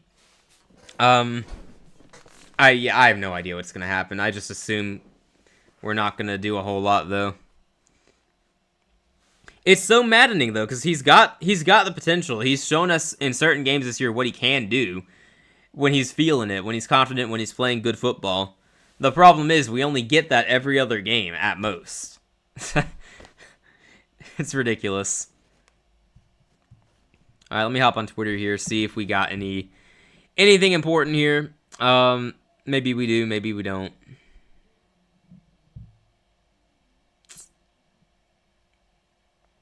Yeah, the Niners did get over 300 yards of offense in the first half, so they are on pace. They're on pace for 660 total yards in this game. That is ridiculous. It's ridiculous. No, just casually throwing up points like it's nothing. Reminder, this game started with a Brock Purdy pick 6, because of course it did. Alright, I'm not seeing anything about the games yet. I'm not seeing anything about injuries, so that's a good sign, I think. Trent Williams left the game earlier, so I am keeping an eye on some updates for him. So far, we got nothing, though. Surely at some point we'll get something.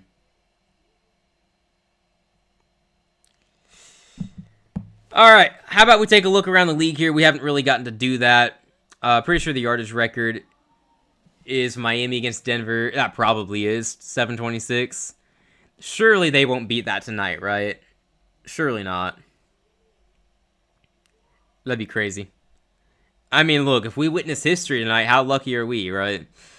Okay, yeah, the big result today, I think the late slate probably didn't offer us a whole lot. Obviously, the Bills came up short against Philadelphia. Nice comeback effort in the fourth quarter, but Josh Allen, missed a wide open guy in the end zone. Just missed on the throw.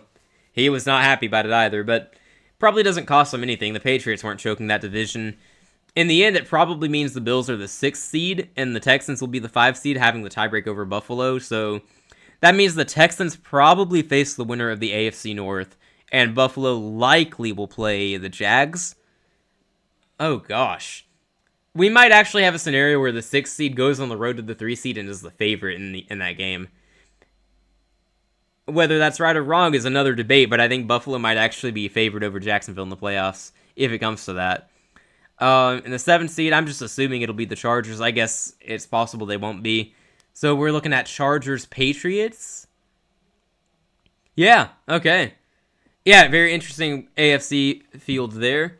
Yeah, I didn't have a lot of thoughts on the Eagles-Bills game, honestly. It was just kind of boring for the most part. And then Josh Allen led a heroic comeback effort and then came up short, painfully short. I'm also one to say I wouldn't have gone for the 2 there. When you have all the momentum, I get that side of it, but also I think you probably win that game if you go to overtime, so why risk it? Take your chances and go to overtime and very likely win it. That's what I would have done. Not saying that because they lost. If they had gotten it, if they had converted, I probably still would have said I wouldn't have gone for it. Sucks for them, man. The Tank Bowl. I was hoping Giants-Raiders would be more entertaining. Instead, it was just the Raiders not playing and the Giants deciding, hey, you know what? We don't want the first overall pick, actually. You can have it. Which is very nice of them. The Giants are good sports, after all, apparently. Didn't realize that, but here we are. Jackson Dart looked good. Wanda Robinson got over 1,000 yards receiving for the first time in his career. Good for him. Shout out to you, man. Love to see it. The Raiders are going to get the first overall pick. Fernando Mendoza, good luck. At least you have Genty and you have Bowers. That's something. Let's see. We reacted to a lot of the early slate earlier. The Bengals blew out the Cardinals because they like to be elite when their season's over. That tracks. Seattle beat us. I don't have anything new to say. They just outplayed us down the stretch, capitalized on all of our mistakes, and we did nothing to capitalize on their mistakes. In fact, their one big mistake in the second half was an interception in the end zone, and then we almost immediately fumbled it. So, whoops. Miami beat Tampa, which means if Tampa wins the division, we will have an 8-9 team in the playoffs. So, that's funny. The Saints beat the Titans. Tyler Shuck continues to look good, and I continue to hate it, of course. Patriots embarrassed the Jets. We didn't hear of any major injuries in that game, right? When I saw that they were on the curse wheel, I wasn't concerned about them losing to the Jets. I don't think anyone was. I was concerned about their main players getting hurt in New Jersey, but it seems like everyone escaped, so we'll see. It looks like the curse wheel took an L this week. Love to see it. And of course, the big one, the Steelers losing to the Browns. What on earth, man? Myles Garrett had some comments after the game because he didn't get a sack, and he was talking about how they were more focused on him not getting a sack than actually them winning the game, which I think is true because there were reports over 2 weeks ago saying that the Steelers had been instructed to not allow Myles Garrett to get a sack against them. Do whatever you have to do to keep him out off of their quarterback. If you have to hold, if you have to face mask, do whatever you got to do. Draw the flag. Don't let him get a sack. I don't know if that's what actually happened, but from what it sounded like, the Steelers were very concerned about allowing Myles Garrett to break the sack record against them. So, seemed like they made an effort to make sure that didn't happen. Man, that division comes down to the wire next week. We'll see what time that game will be. Good chance that we'll be reacting to that one live, like we normally do the primetime games. We'll probably do that one if I had to guess. Let's see. Patriots still in the mix for the 1 seed in the AFC. They're talking about the AFC playoff picture right now. I guess the Jags are also in it if the Patriots lose to the Dolphins and the Broncos lose to the Chargers. Would they be in it? I'm not sure how that works. No one's really talked about that scenario yet. It seems likely the Broncos get the 1 seed, the Patriots get the 2 seed, Jags get the 3 seed. So in my opinion, the AFC field is already set, and we just have to wait and see who wins the North. That's about it. We'll see. Let's see. Raiders are pathetic. Yeah, they got some pieces there, though. I mean, if they play their cards right, they get a better head coach, they get a quarterback. Mendoza, I do think Mendoza has the tools to be a really good quarterback. I also think he's the kind of guy that Tom Brady could have a huge role in mentoring and trying to help him grow and develop as a quarterback. Because Mendoza is an absolute nerd. He is a smart quarterback. He knows the game. I think him with the Raiders and Tom Brady being up there, a minority owner, hopefully helping him out, I think that would actually work out pretty well. You got Genty, you got Bowers. If they build up the offensive line, I think that Raiders offense will be really good within a few years. They got to work to keep Crosby around, though, because he's not happy with them. Yeah, they were a dark horse entering the season. I'm so glad that Daniel and I never bought in on them. So glad we stuck with our predictions saying they get last. We were tempted, but we never gave in. My phrase for them in the offseason was lots of fun, but lots of losses. As it turns out, it was just lots of losses. That was it. They were not fun. Geno immediately was bad for them, unfortunately. And found someone online, posted a screenshot of Bryce Young's passing chart today. I posted it in the server. It's horrible. Okay. Alright, let me open Discord. This will be good. Yeah, that's pretty bad. That's pretty bad. Yeah. Yeah, I did not have fun watching that game. Even if we had won, I would still have to say that. It was really dreadful watching our offense. We could not get anything going. Now, I keep saying our guys just couldn't get open, but maybe it was scared play calling from Canales. I don't know. I don't really know. I'll do some more research on it later, but yeah. That is disgusting, though. That... Why can't we be the same every week? Why do we have to go back and forth between good and bad? I don't know what exactly we are, but we are entertaining at least. It's fun to keep up with. It's a real pain, but it's fun to keep up with. It's wild that we are still 1 win away from hosting a playoff game, despite all the craziness. We are that close. I will say I still do believe that you win your division, you should make the playoffs. I'm guessing that the Lions are going to be really mad if they go 9-8 and miss the playoffs to the NFC South champion getting in, which my response would be don't get last place in your division. Don't do that. You get last place in your division, you're going to miss the playoffs. It is what it is. But I am wondering if that movement is going to gain a lot of traction from them this offseason, where maybe what we'll do is we'll change it to where you win your division, you're in the playoffs, but you will be, like, if you're 8-9 for Tampa, let's say they win the NFC South. This year, they'll host a playoff game if that happens. If the Lions get what they would want, next year, they wouldn't host a playoff game. They still make the playoffs because they win their division, and I would say you do need to incentivize winning your division. Otherwise, we have to get rid of divisions. Like, who even cares at that point? There's no meaning to winning your division. But I do wonder if we are going to end up changing the rules to where the teams are seeded by record. And I do think the Lions are going to push hard on that. We'll see, though. Something to watch in the offseason. I don't really care strongly, honestly. I understand the logic both ways. Whatever. Whatever. I'm cool with whatever. As long as division winners still get into the playoffs. That's something I will stand for. You win your division, you get in. Where exactly you get in, that is what should be up for debate. But yeah. Anywho. We got kickoff here for the second half coming up. The Bears are going to get the ball to start. They haven't had the ball for a whole lot of time in this game, man. 49ers have dominated time of possession. They had it for over 20 minutes in the first half. I mean, it has been gross there. Alright, let's see what Chicago can do here in the second half. We'll see if they made any good adjustments on defense, because that has been killing them. They're going to boom this, and it's going to be a touchback. The Bears have their work cut out for them. Standard starting field position. Here we go. Alrighty. Oh gosh, they're having some issues on the sideline in this interview. Some bad feedback on the mic. What the heck?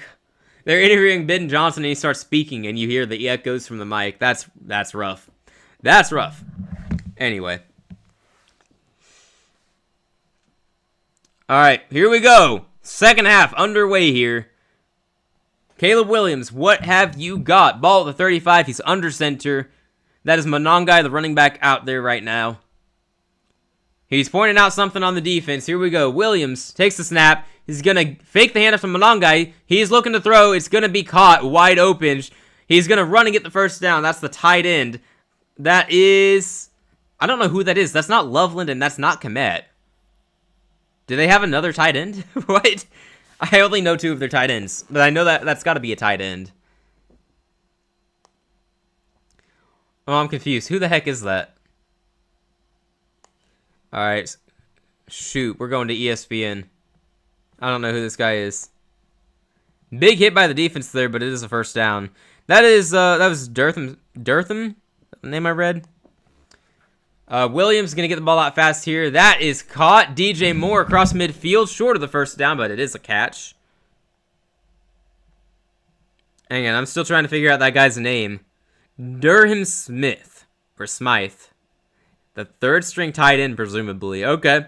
Alright, cool. Get you involved, man. Good for you. Alrighty.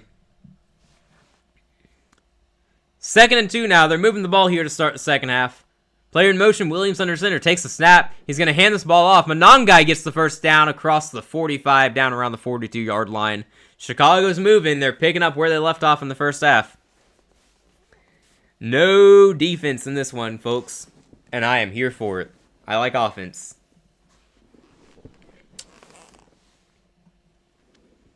Alrighty.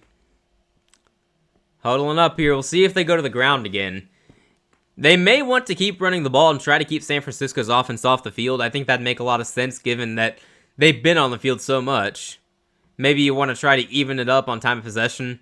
Williams under center. He's going to give the ball to Monongai, who's going to get met quickly. Drop for a loss. Well, there's you some defense, man. You don't see a whole lot of that, but that was some defense. Good play by San Francisco. We're looking at 2nd and long coming up. Yikes. I have no idea who that was. Big 91 for San Francisco. Broke through the offensive line of Chicago. Got the stop. Met Monongai in the backfield. Yikes. Good grief. Alrighty. You got to throw here in 2nd and long, right? I don't imagine on 2nd and 12 shotgun formation. They got to be throwing. Player in motion. Williams gets it out fast to the player in motion who falls down after catching the ball. It's like he got the ball. It's Luther Burden on the reception. He catches it and just goes down. Like, looked like a wide receiver screen play. What on earth, man? You get the ball in your hands and you act like you got hit in the chest and you had to fall. I don't think the ball made that big of an impact. Come on, man. It is 3rd and 14 now. Williams is going to have to air it out here. He's been able to a couple times so far. Just not on 3rd down. Here we go. Ball at the 46. They're not even in field goal range right now. Shotgun formation. Williams. What have you got? Dropping back to pass. He's got time. He throws. It is wide open. It is caught for the first down. About 20 yards gained. Good grief, man. It is 3rd and 14, and you leave a guy wide open. I'm not even sure who that was. Who is Walker? I saw his name in the game last week against Green Bay. I think that was maybe his first game of rookie receiver. Making a play here. He's wide open. Good grief. Good play by the rookie there. Jade Walker. This is his 2nd game, it looks like. Okay. Ball up to the Niners' 27-yard line. I'm guessing now they hand it off here. No, fake the handoff. Williams, he can run if he wants to, but he throws. It's caught. It's a first down inside the 10, the 5, down around the 3-yard line. Luther Burden, another play in this game, racking up the yak. 1st and goal, Chicago. Good grief, man. But who did they go to here in the end zone? Great play by the rookie Burden out of Missouri. Just ran right through his defender there. Easily open. Bears going fast here, trying to catch the 49ers. They're subbing players out. Did not snap fast enough. No penalty. It's a handoff to Monongai. He's not going to get there. It's going to be 2nd and goal. Couple yards to go. I thought for a second he might break through, but the defense made a good play and met him there. Alright, 2nd and goal coming up. If it's me, personally, I'm going play action and I'm throwing to Loveland. Definitely not just saying that because I have him in fantasy football tonight. Definitely not. No. Nope. Seriously, though, find Loveland in the end zone, please. Please. I need Juwan Jennings to do something, too. I just remembered I've started him in fantasy, and that is not working for me, amazingly. Here we go. Williams. This looks like a pass. It's a pass for Moore, who's not ready for it at all. Receiver and quarterback not on the same page there. Good grief. Looked like an RPO, and he threw it up to DJ Moore. He was not looking for it, not ready at all. Nowhere near completion. 3rd and goal coming up. I don't know what happened there. It looked like DJ Moore maybe went left when he was supposed to go right. Not sure. Or maybe it was just a bad throw by Caleb. I don't know. Either way, that did not work out for them. It is 3rd and goal now. 9:55 on the game clock. Play clock down to 8. Williams under center. Gonna hand this ball off to Swift. He's gonna get in, surely. And he does. DeAndre Swift ties it up soon for the Bears. Assuming the PAT is good. 27-28. What is this game? The Bears score again. Nobody wants to get stops on defense, man. And I don't blame them. Good play there. I mean, great blocking. Big man 73 laying down the block. Or at least his presence there was enough. Like, I don't think he actually had the block. That's crazy. Defender just missed. Swift with an easy touchdown. Here's the PAT for the tie. Kick is up and it is good. 28-28. We got a tied game here at San Francisco. Just like we all expected. 28 all. Right? We expected that, right? I definitely thought this would happen. Yep. No, not at all. This game is ridiculous. Unfortunate news for San Francisco, though. Trent Williams, their star left tackle, has been ruled out with a hamstring injury, so that sucks. And I think that happened on the pick 6 on the opening play. That's horrible, man. Hopefully he will be alright and can return next week. Alrighty. The Giants have now lost control of the top pick 2 years in a row. Seriously? Did they have that last year, too? They had the number one pick last year and then beat the Colts in Week 17 and lost the pick. I didn't remember that at all. The Giants have really done it back-to-back seasons. That's wild. In Week 17, back-to-back seasons. Giants fans, I am so sorry. That's tough. Alright, Tom Brady expected to be hands-on with the selection process for the Raiders. I mean, they're getting Fernando Mendoza, surely. Surely, right? Could be wrong. Let's see, is there anything else I missed on Twitter? Doesn't look like it, but I'll keep checking. Let's see. Yep, some other people saying they think the Raiders get Mendoza. That's going to be the popular take. We're not saying anything original here with that. Yeah. It just is what it is, probably. Still no news on the NFL schedule next week. I wonder if they are going to be able to wait until the end of this game. That might be the case. But I would like to know. I would like to find out right now. Big story for next week, though, is I will have my eyes on the Cleveland Browns game because Myles Garrett still hasn't broken the sack record, and we've been fairly confident he would. And he faces Joe Burrow and the non-existent offensive line that Cincinnati has, so, or at least oftentimes non-existent. You would think he's still going to break the record, but it's not guaranteed. Seems like teams really don't want him to break it.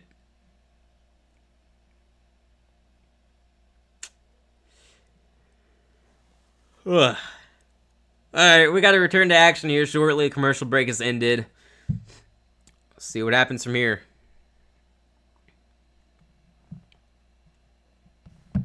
Great drive for the Bears, though. Honestly, I don't know if I'm alone on this, but I'm hoping this game goes to overtime. Like, this is a lot of fun. A lot of points is my kind of game. I am hoping for overtime here. Let's keep getting points. Let's go to overtime. Do it for our entertainment. Come on, NFL. Send this game to overtime.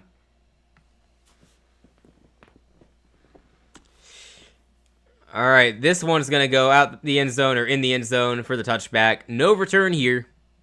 All righty. Here we go. Showing replays right now. No action yet. We will be here to commentate the action when it actually gets here. We got to wait it out for now. Pearsall having a big impact in this game. They're talking about Kyle Juszczyk right now, the fullback, making big blocks. I'm looking at Ricky Pearsall having a big game so far. Obviously, McCaffrey's also going to get a ton of credit for what he's doing, but Pearsall's been getting open and making plays. Without him, I don't know. 35-yard line for San Francisco here. Purdy dropping back to pass. He's throwing across the field, wide open. My goodness. I mean, are you not going to guard him? What are we doing? Kendrick Bourne is wide open. It's a first down inside Bears territory already, just like that. Gosh, man. There's no defense. Now, these guys are out here saying offense is the best defense. That's kind of what it feels like here. Ball at the 40-yard line of Chicago now. It's going to be a handoff to McCaffrey, who's going to go up for about 5 yards. I mean, genuinely, is it just who gets the ball last? Is that really what we're doing here? Yikes. It's my kind of game, for real. But we got to see defense at some point, you would think. And the Bears, they're not getting stops. Maybe they just need a turnover. That really might be what they need. 2nd and 6, it's going to be a handoff to McCaffrey again. He's surely getting the first down, and he does. Some running backs would have slowed down or gotten tackled down short. McCaffrey, you watch that unfold, and you go, he is definitely getting the first down, right? My goodness. I got to check the stats now. Like, McCaffrey had over 100 in the first half, I believe, or just short of it. By now, at least, he's over 100. Got to check that. Because the Niners are putting up filthy numbers. McCaffrey, 20 carries for 131. That's ridiculous. I feel bad for anyone facing him in fantasy this week. Thankfully, that's not me, but I have my own set of problems in fantasy this week. Ball at the 30 for San Francisco. Purdy looking to throw. He checks it down to Juszczyk, who's going to gain about 8 yards. Pretty good play for the fullback there. Purdy getting close to a sack there. Gets rid of it, though. 2nd and short coming up. Uh-oh, we got a Bears player down here. That is Noah Sewell, a linebacker, apparently. Ugh. Broadcast says he's grabbing at his right foot. Hopefully he will be okay. I'm guessing we'll have a game break here. Alright. That's tough. Okay, back to Twitter I go. Let me see if there's anything else going on here. Let's see. McCaffrey joins Chargers Hall of Famer LaDainian Tomlinson as the only players in NFL history to have 3 seasons with 2,000 plus scrimmage yards and 15 plus touchdowns. I mean, McCaffrey's been nasty this year, man. No doubt about it. No doubt about it. Looks like there's not really a whole lot I'm missing on Twitter right now. Seems like everyone's loving this game, though. That's cool. It's nice. I feel bad for anyone who's had to miss this game for any reason. This has been absolute cinema. This is what I want from a football game.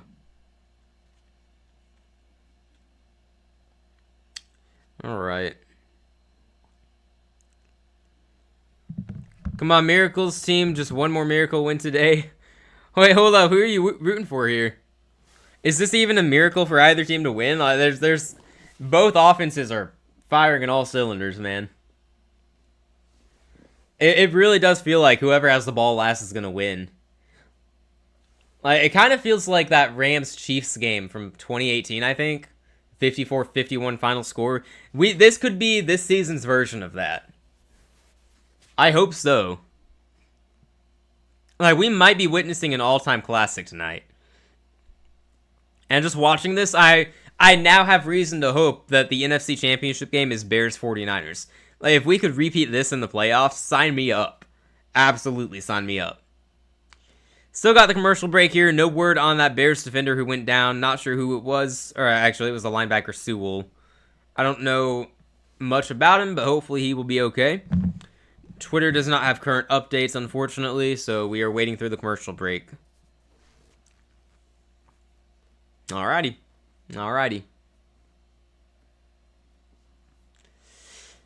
Okay, we're returning to the action here shortly. Done with the commercials. At long last. The Bears are a miracles team this season. Before the season started, I didn't expect this from them. That's fair. I guess nobody really expected them to win their division, right? I don't know if I saw anyone predict it. I had them making the playoffs, but even I didn't get bold enough to say, you know, they're actually going to win their division. They're going to host a playoff game. They might win a playoff game. I was scared even saying they make the playoffs, man. I had a lot of bad takes, so I have to focus on the good take I had. I had the Bears and Patriots making the playoffs. I just apparently was not high enough on them. It's crazy. Okay, the hope within the league is that the entire Week 18 schedule will be released at the conclusion of this game. Okay, McCaffrey carries it for the first down here. 2nd and 2, gets 4 yards. I mean, it just seems like San Francisco's about to score again. But yeah, I guess we're not going to hear about the league schedule until after the game. Oh, well. Panthers fans saying, please keep the Panthers game at 1 p.m. Wild. 0% chance that happens. Yeah, probably. Alright. Alright, we got 1st and 10 at the Bears 17. Chicago needs to stop, man. They need a turnover. They need something on defense. Purdy rolling out to his left. He throws. It's going to be caught by the tight end. Flag on the field, though. We'll see what it is. This could be the break that Chicago needs on defense. Or it could give San Francisco first down. I don't know. Oh, no, it's on the Bears. Did they jump off sides? Is that what he's saying? No way. It's one thing to not be able to get a stop, but to jump off sides and still not be able to do anything? Yeah, the Bears were off sides on that play, apparently. Bruh. This game. We've heard Booker's name a lot tonight. I don't know if I've ever heard of Booker before tonight, but we've seen him a lot. Obviously, sucks to be off sides there, but he's had a pretty good game, it seems like. It's weird to say that about anyone on defense tonight, but when we've heard his name, it's usually been a good thing. That's all I'm really working with there. Alright, 1st and 5 now at the 12. It's going to be a handoff to McCaffrey. No gain, 1 yard at most. Good play by the Bears defense there. Okay. Alrighty. We got 2nd and 5 coming up, it looks like. McCaffrey leaving the field for this one. Brian Robinson surely the back in the game now. I'm guessing they throw here, play action. Hey, you know, if you're going to score, how about you throw it up to my guy, Juwan Jennings? Can you do that for me, Purdy, please? Purdy, please? I don't know. Purdy, looking to throw here. He's going to check this one down because pressure was coming. Defense is all over it, though, but he misses. Oh, my goodness, the defense should have been able to get the stop there. But he made the guy miss, and he got the first down. Brian Robinson, 1st and goal now. Are you kidding me? Like, defense, you've got to do something there. Like, that should have been a stop. I mean, great play by Robinson, not trying to take that away from him, but the defense has got to be better. That's wild. He just whiffed, man. Completely whiffed. Okay. It's disgusting. 1st and goal from the 7-yard line. McCaffrey not out there for this one. Robinson in the backfield. Juszczyk out there too. Purdy under center takes the snap. Gives it. No, he keeps it. He's going to flick this to Juszczyk, isn't he? No. He's trying to avoid pressure. Wow, what a magician. He throws wide open Kyle Juszczyk in the end zone. That's a touchdown. Holy cow, what a play by Brock Purdy. Are you kidding me? What a magician to avoid all the pressure. He made moves. He made guys miss. Absolute magician. Finds Juszczyk into the end zone for the touchdown. San Francisco up top now, 34-28. Holy crap. It looked like he was going to check down to use check. It looked like he was going to have to run. It looked like he was going to get sacked. He makes a guy miss. Defense is completely fooled in the end zone. That is ridiculous. That is filthy work by Brock Purdy. Holy crap, man. You've got to be kidding me with that. That's ridiculous. PAT is up and good. The score is now 35-28. That was filthy, man. That's going to be on SportsCenter Top 10 later tonight. That was absolutely nasty stuff from Brock Purdy. We'll see if the Bears offense can respond here with a score of their own. Can't be feeling too good after watching that. I mean, that hurts. That hurts for the Bears. But we'll see what they do. Got a commercial break here, 35-28. Let me check Twitter and see if we got anything new. Oh, there it is. There's the tweet. Brock Purdy is a magician. That's what we said. That's what we said. I mean, that was ridiculous. If you're listening right now and you did not watch that play, go find it when you get a chance. That was nasty.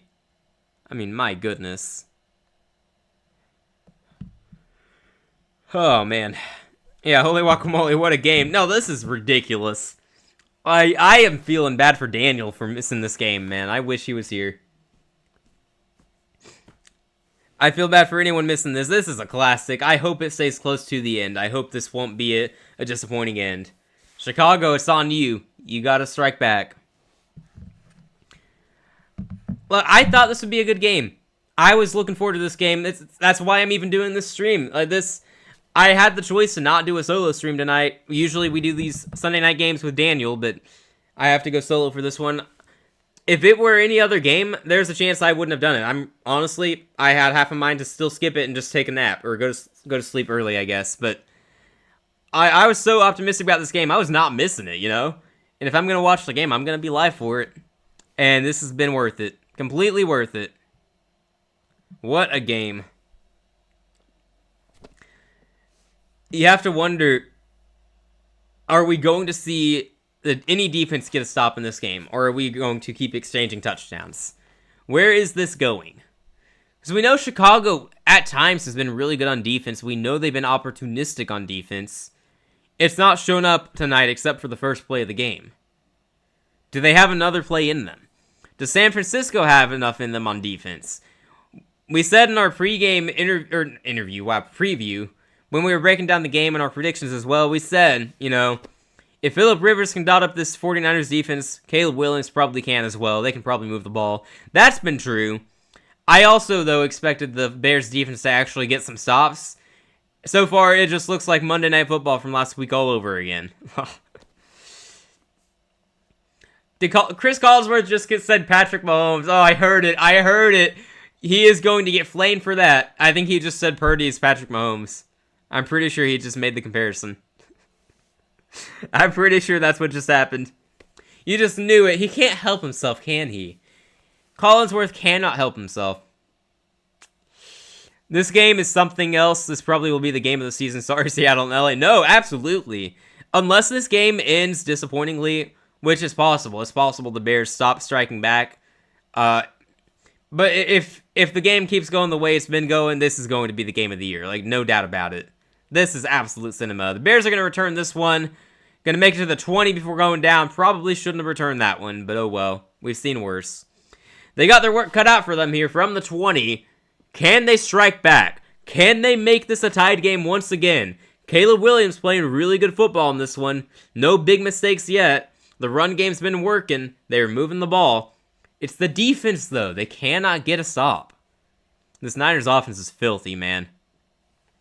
And it's mind-blowing. They're doing this without George Kittle, too, and he is their best pass catcher on this offense. He's not playing tonight, and you wouldn't know it.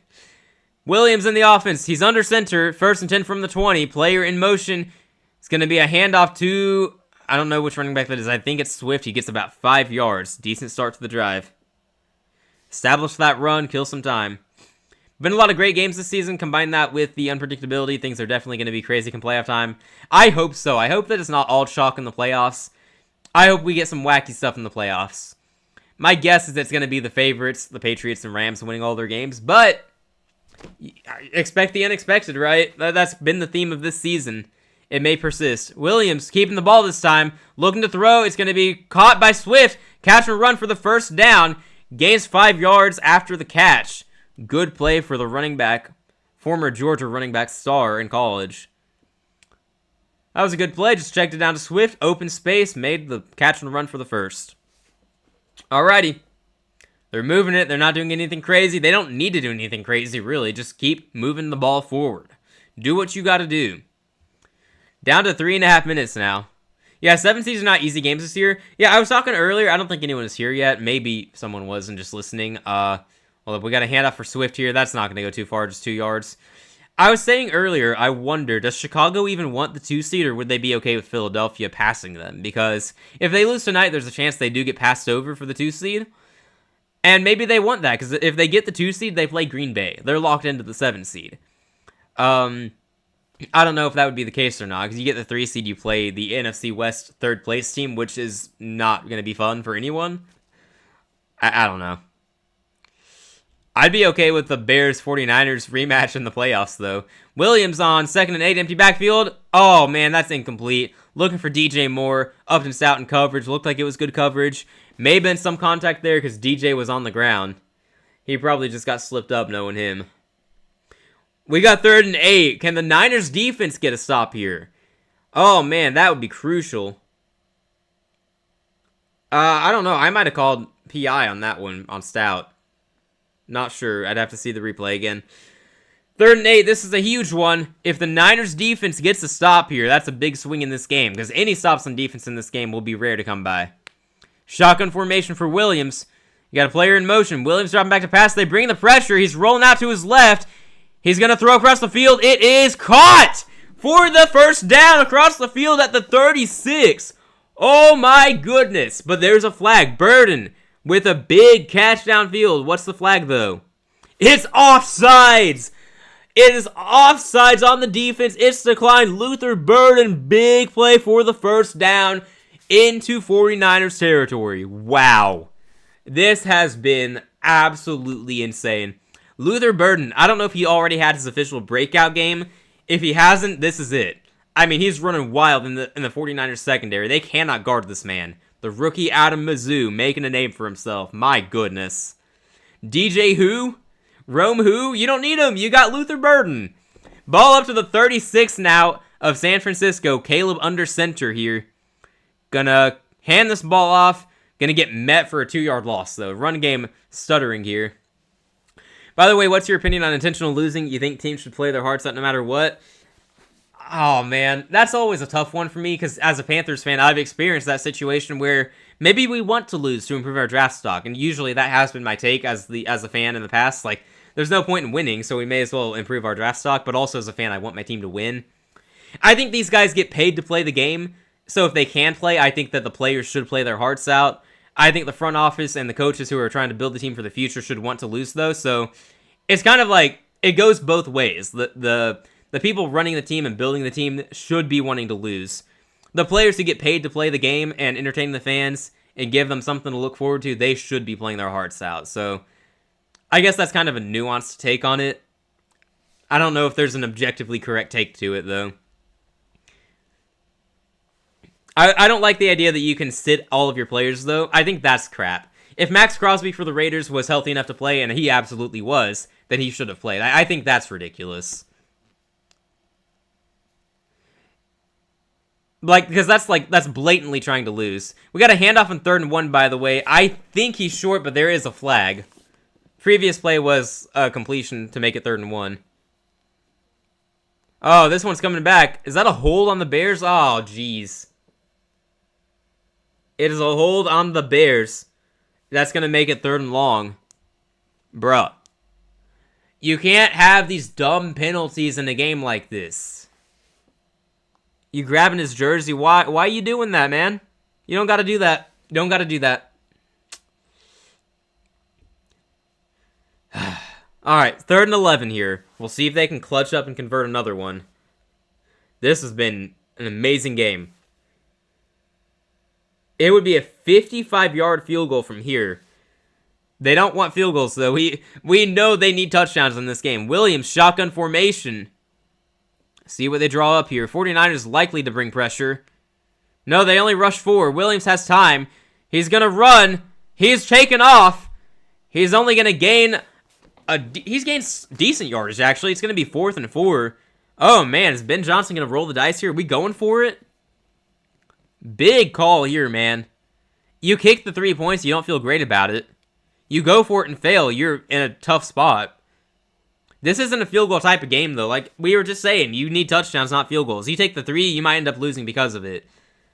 They're going to go for it. I think just based on how this game has unfolded, I think I agree with that. Any other 4th and 5 situation, I'd be like, take the points. But the way this game has gone, I think it feels like you have to go for it. 4th and 5 at the 31. Play clock winding down. They snap the ball. They bring pressure. Williams throws. It is caught for the first down. Colston Loveland gets the yardage, gets the ball. That's going to do it for the third quarter. 35-28. The Bears trying to tie this thing up. Holy crap. This has been wild.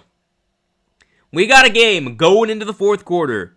The Bears, can they tie it up when we return? It sure looks like it. What a clutch conversion, man. That was a fast play. Caleb gets the ball. He throws it. He trusts his tight end to make the catch, and he does. You love to see it. You absolutely love to see it, man. Good grief. This has been great. I'm so glad that we're on for this game tonight. So glad. What a throw by Caleb Williams to get the first down. Great catch by the rookie tight end, Colston Loveland. Checking Twitter now to see if there are any important updates on anything. I don't imagine there are, but you never know. Let's see. Honestly, man, the loser of this game is gonna feel bad because obviously it sucks to lose. As a fan watching it, like I don't think anyone should feel bad for losing. The defense of the losing team should feel bad, yeah. But these teams are both playing so well on offense. This has been such a great game. It sucks that somebody has to lose, you know? I'm not advocating for a tie. Not advocating for a tie. This is also the type of game you want somebody to win, right? Somebody's got to win this thing. Man, it's been a great game, though. Got a commercial break here as we head into the fourth quarter. We'll see what happens when we return. Just hope the fourth quarter will deliver, though.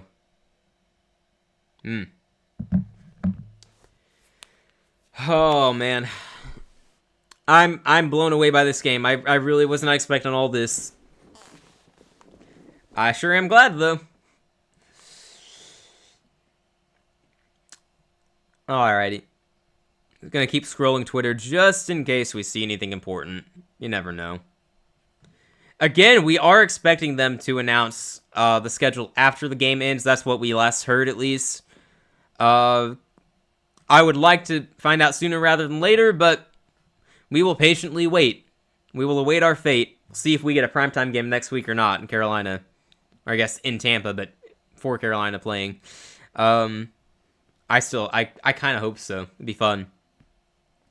Carolina doesn't get a lot of primetime action, so yeah. Alright, commercial break. Soon coming to an end, it looks like.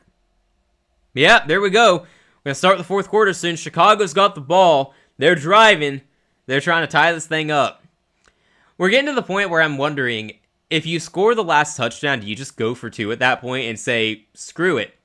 We either win right here or we lose right here. Could we enter that type of situation? Sort of like Buffalo against Philadelphia earlier, where Buffalo went for it and they lost. I don't know. Starting the quarter here. It's a handoff. Swift! He's gone! He breaks tackles. It is a touchdown for DeAndre Swift. Chicago 34. San Francisco 35. PAT pending. We may have a tied game once again. Wow, what a run by DeAndre freaking Swift. My goodness. It looked like that wasn't going to go anywhere, but he got the blocks. He made the moves. He got into open space, and he was gone, man. Nobody catching him. DeAndre Swift, man. Let's get the PAT up. Let's tie this thing up. 35 all. Unbelievable. This game is ridiculous. Santos for the PAT. Here we go. Come on, man. Kick is up, and it is good. We are tied at 35 all. Like we all expected, this is exactly what we thought would happen, right, guys? Yeah. This game. Something else, I tell you what. Something else. I'm loving it. I mean, let's see the replay here. It looked like that was some great blocking. Swift made some good moves. Collinsworth is talking about the blocking. Man. And again, the Caleb Williams, they're showing it on the broadcast. The clutch 4th down conversion to Colson Loveland. I mean, that set up the run. Great play. Great play. Good block by the tight end there. Swift made moves. Man. We are in for quite a finish, it seems.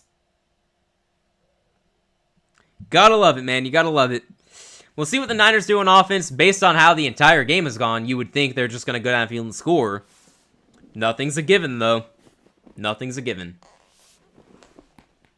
All right. Gosh, I hope we get a rematch in the playoffs. Does anyone else feel that way? We're watching this tonight. I really want a rematch in the playoffs.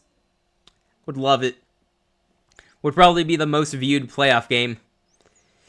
In the spirit of New Year's, what's one New Year's resolution you have? Honestly, I don't have anything right now. It's actually a goal of mine to make a list of goals this week. I need to do that soon, don't I? I'm running out of time. I know I have specific goals, like, at least for this YouTube channel. I think we're probably gonna... I think we want 1,000 by the start of the season, or at least that's what I've said. I don't know how Daniel feels about it. That might be a little more ambitious than what he's thinking, but I'm gonna push for 1,000 subs by the start of next season. That'll be the goal for this channel moving forward after we hit 500. Assuming we do hit 500. Seems we're a little stuck now, but we'll break through hopefully. Purdy, play action here, rolling out to his left. Gonna check this one down to Pearsall. Sorry, that took me a second. Yeah, I don't know what my actual resolution will be, just above all else. I'll have to think on it. Something to happen so if Mendoza doesn't go to Vegas, imagine. Nah, Vegas is going to talk themselves into Ty Simpson or Dante Moore. Could happen. Could happen. 2nd and 2 for San Francisco at their own 39. Purdy under center takes the snap, hands off to McCaffrey, makes a cut, gets the first down. I mean, it's just a routine drive for the night. Oh, hold up. We got a flag, and Bears players think it's on the 49ers. Could it be a hold? Oh, they get him for a hold, you guys. That's going to back them up. So we got 2nd and long here for San Francisco. Maybe the Bears can finally get a stop. Although the last time we saw a 2nd and long, McCaffrey took a catch and got 15 yards. So, alrighty. I don't think that would happen with Mendoza. Other places, yeah. But Mendoza to the Raiders, I think he'd be happy about having Brock Bowers and Genty there to work with. Although it depends on what they do with the offseason and who they add in free agency. Purdy... Pressure's coming. He's going to have to run. He's going to... No, he's going to run. He's going to run. I thought he was going to throw. Faked out. Goes out of bounds after about a 5-yard gain. We got 3rd and medium coming up. This is a big one. This is a big one. If Vegas being stupid and trade his pick... I mean, I can't imagine they would. Can't imagine they would do that. That'd be something. I don't think Brady's going to let them do that, right? Surely not. Okay, we got 3rd and 7 here. What do they do? The Bears haven't been able to get a stop in forever. Can they do it here? McCaffrey in the backfield with Purdy. Moving out a little to the right. He's running a route. Purdy. Pressure comes. He's going to throw across the field. It's open. It's caught. Across midfield, Ricky Pearsall having himself a night. First down, San Francisco. Just when you think Chicago might finally get a stop, they leave Pearsall open. It's crazy stuff. Good grief, man. I mean, great awareness, great pocket presence by Purdy. They brought pressure to the right side. Purdy moves to his left. Doesn't panic, keeps his poise, keeps his calm, and he finds Pearsall open across the field. I mean, just a great play by Brock Purdy, man. Goodness. If Vegas did that, you honestly got to burn the franchise. Yeah, I mean, Tom Brady's going to unretire and suit up for at that point. The only way they save him. Purdy throws across the field. 50-50 ball goes out of bounds. Looking for Pearsall. Stevenson in coverage. Pretty tight coverage at that. 2nd and 10 coming up. The clock stops at 12:16. We got to keep an eye on that clock. We're only going to get so many more possessions here. Both teams do have all 3 timeouts for what it's worth. That doesn't necessarily come into play yet, but we keep an eye on it just in case.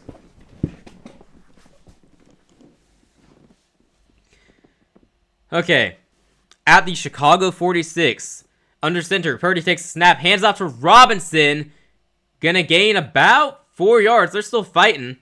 I think forward progress will give him 4 yards. We'll see. Move back to Oakland. Sorry to bring them up, but that's Dallas trading. Oh. Ooh. Ooh. Yeah, quite the trade that was. Yep. And then they waited a while to fire their GM, too, for some reason. Honestly, I would have fired him on the spot for that. Yeah, I wouldn't mind seeing Vegas move back to Oakland. They won't do it, though, because money, but... 3rd and 7, this is another big one. Can Chicago get off the field this time? Purdy dropping back. They're bringing pressure. He gets the throw off, but it's incomplete. He was hit as he threw. On 3rd and 7, they finally get to Purdy in time. It's incomplete. Chicago's going to get off the field here. Once again, it is Booker, number 94, making a play. We've seen his name a lot tonight. He gets the hit on Purdy as he's throwing. Able to disrupt that just enough so Purdy can't get the ball there. What a play by the Chicago defense, finally getting a stop. And the 49ers are going to punt here. It's been a while since we said that, eh? I don't remember the last time they punted in this game. 2nd punt of the night, I believe. Here we go. And he's going to field it at the 11. Fair caught. So they're going to have their work cut out for them when we return. Tied at 35, 11:23 remaining in the 4th quarter. I mean, I don't know where this is going. I'm just going for the ride here. This has been so much fun. I really hope the game continues to be great as we play it out. Here's to a strong finish here in San Francisco. Got a commercial break. Per usual, I'll check Twitter, see if I missed anything, see if anything interesting has been said. Ooh, this is something, you guys, and I'm a little surprised by it. This is the first time in NFL history a regular season game has been tied at each of 7-7, 14-14, 21-21, 28-28, and 35-35. It's the first time that's happened in a game, apparently. That's crazy. Yeah, man. Imagine that. Imagine that. I'm a little surprised that is the first time that's happened. Alright, well, we got the commercial break here. I'm just scrolling Twitter to see if I happen to see anything I missed during the game. No, just people talking about this crazy game. Yeah, going from watching Eagles-Bills to 49ers-Bears has been quite the swing of football games. Yep, it's a good way of putting today's slate. Definitely. Okay, so no announcements yet on the schedule. No injuries that have been mentioned, so... Okay. Didn't miss anything. We're on point today, you guys. I usually miss things, but we're good tonight. Good tonight. Alright. Now we just need the game to come back, so we have something to talk about again. I'm just waiting.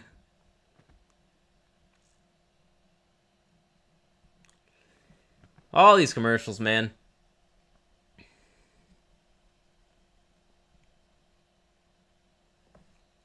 Let's check some stats here, see what we're up to in the box score. Obviously, it's been pretty crazy on offense all around.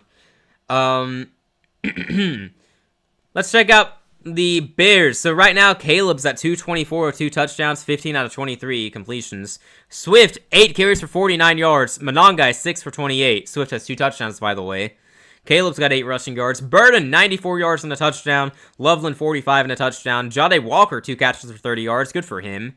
Second career game, I believe. 49ers, Purdy, 237 through the air, 2 touchdowns, 1 pick. He has 2 rushing touchdowns and 28 rushing yards.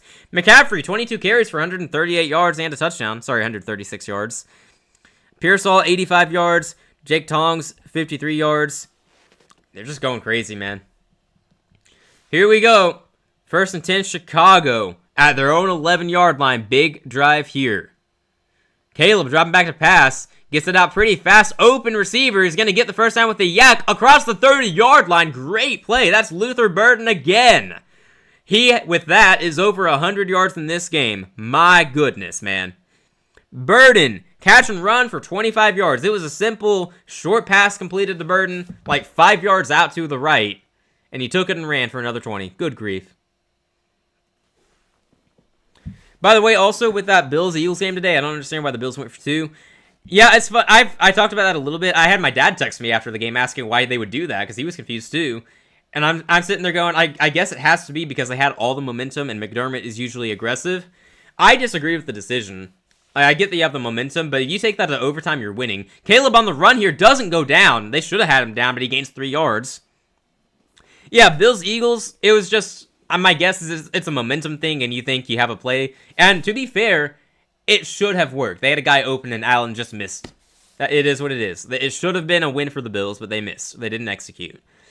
I wouldn't have gone for 2. I would have taken the PAT, and I would have gone to overtime, and I would have been content with it, because I think that Buffalo wins in overtime with all the momentum and how Philadelphia was playing that in that point in the game. They couldn't complete passes. They weren't going to do anything.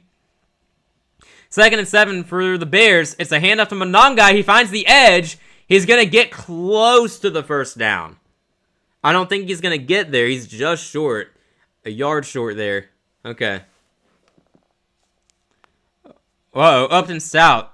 Arguably the Niners' current best corner. Being evaluated for a concussion. So that's pivotal in this game. He's been pretty good. I think he's a rookie for San Francisco. He's played good football for them. He's played a huge role for them down the stretch this year. We'll keep an eye on that. He's being evaluated. He's not in the field right now. Overtime this year is much better, or built better. I agree with that. I like that both teams get a chance. I like the system. And Williams with the keeper. Easy first down. Gained about 3 yards there. Good grief. It's like the Niners defense did not expect that. Okay. Down to 9 minutes, and still both teams do have all 3 timeouts. We'll see how much that matters down the stretch. I'm just saying it as a reminder. I don't know if it's going to mean anything. We will see. We will see. All right. Under 9 minutes now. Time's ticking. They can take their time. They don't have to go fast. Caleb under center. Monongai, the running back out there. Colston Loveland in motion. Lines up on the left side now. Williams takes the snap. He's going to keep the ball. He's got time. He throws across the field. It is caught! Colston Loveland down inside the 30-yard line of San Francisco. Loveland having himself a day, and I'm happy because I started him in fantasy. Let's go. That's actually aging well. If only Juwan Jennings could do anything. Good grief. What a great play. It was, he had his man beat. Loveland ran a good route there, had him beat. Good grief, man. Great play call. Ben Johnson and the Bears are cooking right now. Okay. All right. The Bears now at the 20-yard line. Williams at 173 yards in the second half. That is ridiculous.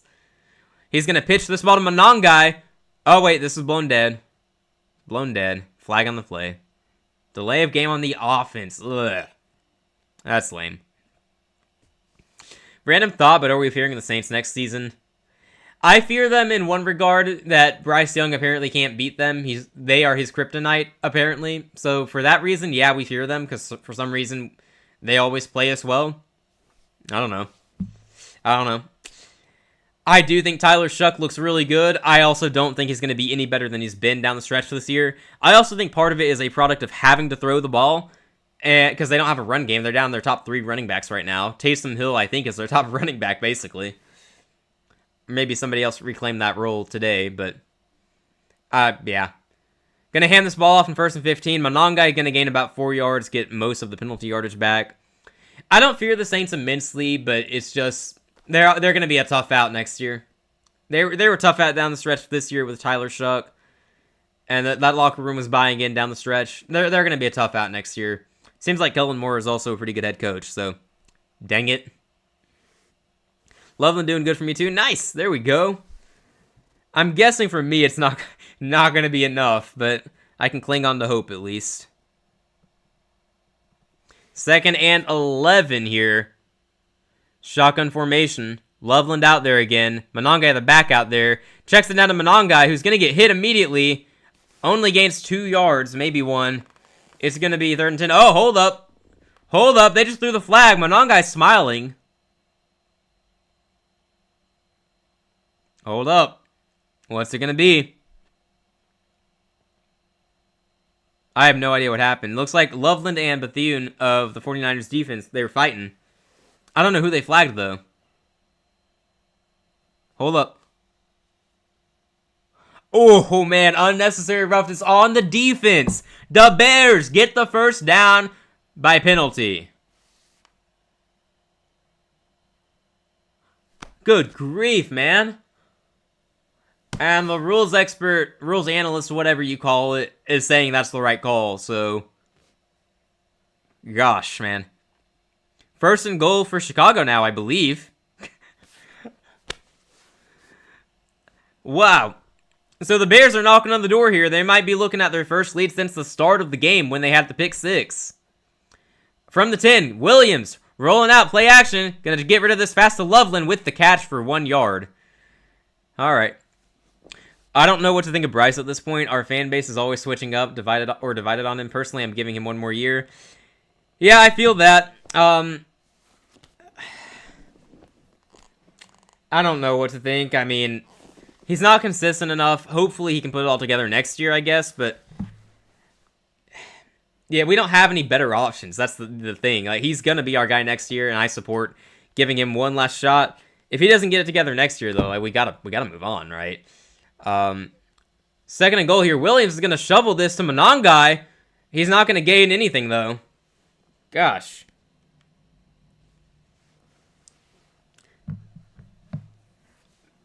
Good play by the Niners defense. Looked like they were getting cute with it. Ben Johnson type play. Shovel pass. Went to Monongai and the defense was all over it, man. It's like they saw it coming. Alright. 3rd and goal now. 3rd and about 8 to go. Monongai's still the back in the backfield. Oh, it's from the 11. They actually lost yardage. Yikes. Player in motion. Williams takes the snap. Dropping back to pass. He's got time. He's got all day. He checks it down. Oh, no. It's overthrown for Monongai. It is incomplete. It's going to be 4th and goal from the 11. And the Bears are going to have to settle for 3. It's for the lead, but you can't feel good about it in a game like this. My goodness. I mean, it was a check down from Monongai. It was overthrown. Even if it was caught, it wasn't going anywhere, realistically. Gosh. Okay. All right. Santos, 29-yard field goal attempt for the lead. Here we go. The kick is up, and it is easily good right down the middle. The Bears take the lead with the field goal, but the Niners have 5:22 to work with and all 3 timeouts. We got a game. You don't feel great about it. Man. He's a great guy. Yeah, everyone's rooting for him, man. He's a great guy. You want to see him succeed. Yep. Not totally on him, too. Play calling has to get better. Yeah, I mean, there are a lot of moving parts here. We also need more playmakers. Like, we don't have any good tight ends. We don't have a lot of good receivers, honestly. We have McMillan, who's a rookie, and he's going to be really good. Coker's good sometimes. He's had a nice season. We need another receiver, though, honestly. Because XL has been a massive disappointment. Maybe he breaks that next year, but... Yeah. It's been rough. I would expect us to prioritize tight end in the draft or free agency. Wouldn't mind getting a guy like Isaiah Likely. He's a free agent out of Baltimore. Seems like they never wanted to commit to him as their tight end of the future. Always keeping Mark Andrews around for some reason. Are we going for a new OC? I don't know if Dave has the guts to fire his friend Brad Idzik. I don't know if he'd do it. I would, because I don't know what purpose he honestly serves. He doesn't call plays. Dave is too stubborn to give up play calling. I don't think he ever will. But I think you need to bring in a brighter mind as the offensive coordinator to help out Dave Canales with the play calling and game planning. I am all in favor of that. I don't even know what Brad Idzik does. No one ever talks about him in our fan base for some reason. I don't know what he does. But we need an offensive coordinator who clearly is doing something and helping. I'm also still fine keeping Evero around, I believe. We are still a very talent-depleted defense. Like, we got Derek Brown, we got J.C. Horn. I think Nick Scorton's going to be really good. I don't know that we really have a lot of guys who are really that good. Like, no other teams are not looking at our roster and thinking, okay, aside from Derek Brown and J.C. Horn, like, you look at the roster and go, who scares you? I don't think other teams are really looking at the roster and going, yeah, Princely Umanmielelin's really scary, although he shows promise for the rookie. Who else do we even have? Like, Mike Jackson doesn't scare people, although he's been serviceable as CB2. Nick Scott doesn't scare anyone. Morrig, I like Morrig at safety. He's been good, but I don't think he scares anyone necessarily. Like, we don't have a lot of elite game changers on defense, so I think we need to improve the linebacker group and get another edge rusher, and then we're well on our way. And I'll be okay with Evero. If he gets his players, I think his scheme will actually be fine. So I'm fine with Evero, but we do need an offensive coordinator. And we need more playmakers. Honestly, we have a lot of needs. It's really impressive that we're a win away from going to the playoffs this year. Like, we're a year early, really.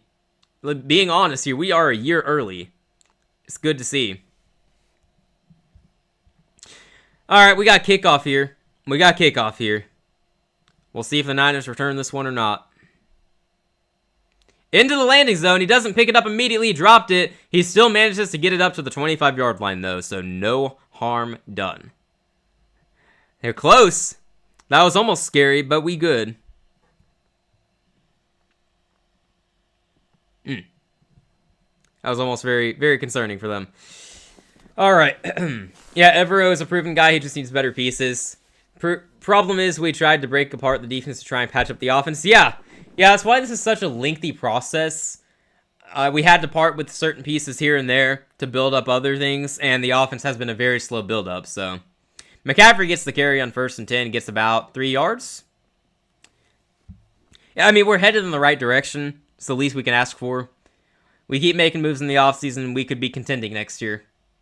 It's going to come down to Bryce Young.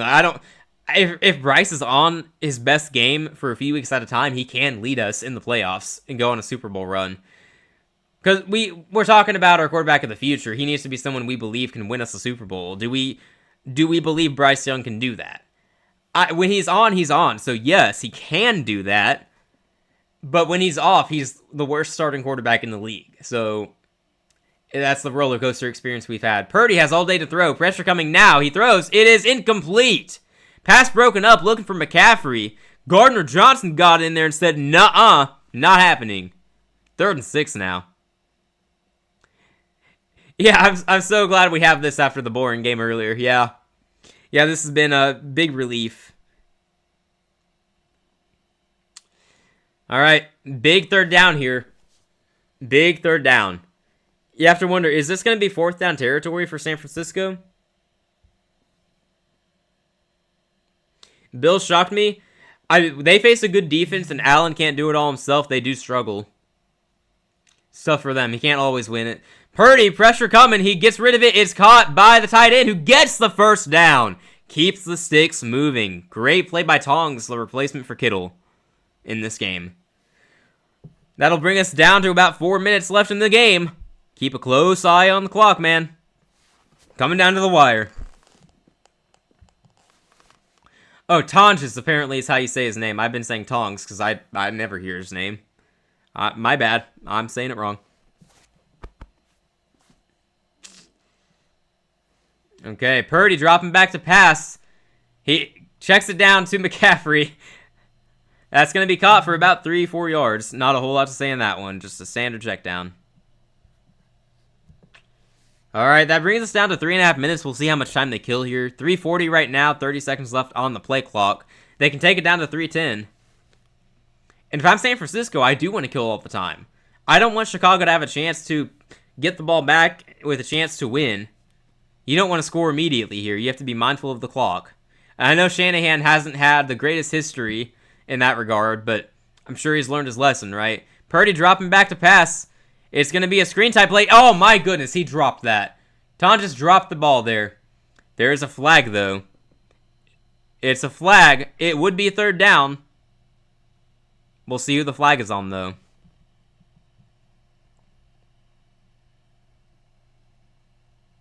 Hands to the face on the defense. You can't do that, Chicago. You can't do that. My goodness. First down 49ers, just like that. By the way, with Robert Saleh back for the Niners, feels like old times. Yeah, it does. He's going to be a head coach again next offseason, I'm guessing. I think he's still going to be a head coach somewhere, and he's going to do a good job, probably. If I'm the Giants, I'm trying to get him. Are the Bills the weakest team in the AFC playoffs? I'm going to go Steelers for that if they make it in, given that the Bills blew out the Steelers. Purdy, play action. Gets rid of it. It's a screen type play. McCaffrey has the ball. Gets some blocks. It's a first down across the 50, 40, out of bounds around the 38. They're moving. McCaffrey having a huge impact on the game right now. Just as you'd expect. 18 yards for Christian McCaffrey through the air. He's ridiculous, man. He's ridiculous.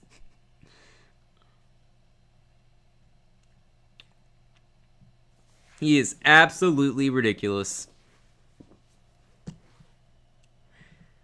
But yeah, I don't think the Bills are the weakest team in the AFC. They are among the weakest. I mean, you got the Chargers, too. They're vulnerable with their offensive line. We got a run for Robinson here. He's not going to go anywhere. Yeah, in the AFC, I don't trust Denver. I don't know how anyone really could trust Denver, honestly. The Jags, I want to trust the Jags, but the moment Trevor Lawrence stops playing well is the moment they collapse in the playoffs. The Texans' offense, you can't trust. Obviously can't trust the Bills. Whoever wins the AFC North can't be trusted. Like, I easily trust the Patriots more than anyone, and that's the team that played the weakest schedule this season. Honestly, I feel Bills have not been their best this season. No. I feel like the reputation and come playoff time experience matters. That's what they're going to have to hope for. Their experience will deliver. 2nd and 10 for the Niners. Purdy dropping back. He's got time. He throws across the field. It is wide open. Juwan Jennings. Catch and run. 10, 5. Touchdown Jennings. Thank you, Juwan Jennings, for my fantasy team. That is huge for the Niners. They just took the lead. Juwan Jennings catch and run into the end zone. But they left over 2 minutes on the clock for Ben Johnson and his offense. Coming down to the wire. This is pure cinema. I am loving this, man. I'm loving this. This is so, so good. Wow. Good grief. I mean, that's just disgusting. Juwan Jennings, man, left to right side of the field, got all the blocks. I didn't expect him to score that fast, though. Baltimore will go to the playoffs. I can't see the Steelers win twice over them. We'll see. The game's in Pittsburgh, I believe, so they have that going for him, but we'll see. We'll see if Lamar Jackson plays as well, and if that's even a good or bad thing. PAT crucial here, make it a 4-point game instead of a 3-point game. So the Bears have to score a touchdown. PAT up, and it is easily good. Okay. 42-38. Gosh, man. Yeah, there goes our tie in overtime. Hey, hang on. Chicago could score a touchdown, make it 45-42. 49ers could tie it up at 45 each, and we go 45 all into overtime. Unlikely, but we can still root for the unlikely to happen. But yeah, we're probably getting a winner here. New England should go to the AFC Finals. I can't see anyone beat them in the AFC. Yeah, I would agree. I feel good about the Patriots in that conference. I trust them a lot more than all the other teams at this point. Although, hey, if Trevor Lawrence keeps playing well, the Jags are a serious threat there. It's just impossible to trust them. Maybe that's a me issue, though. Maybe I should trust them.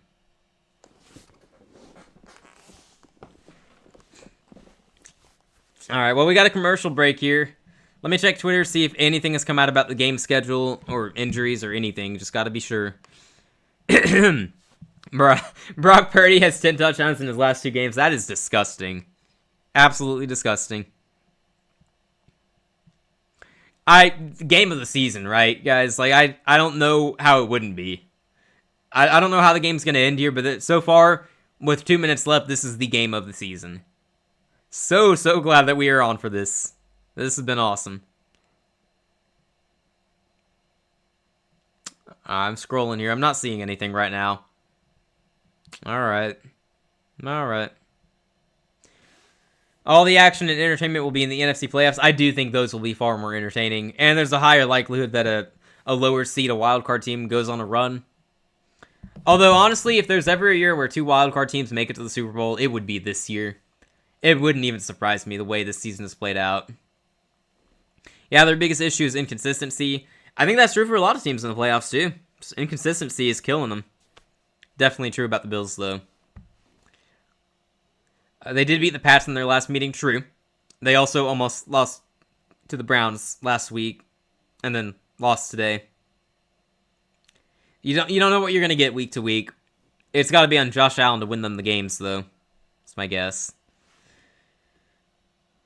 Yeah, it'll be really entertaining, man. I'm looking forward to it. It's like you just don't know what you're going to get with Buffalo, though. They're going to be a big question mark entering the playoffs. Do we see the team that played the Patriots close twice? Do we see the team that couldn't do much against Philadelphia? I don't know. No idea.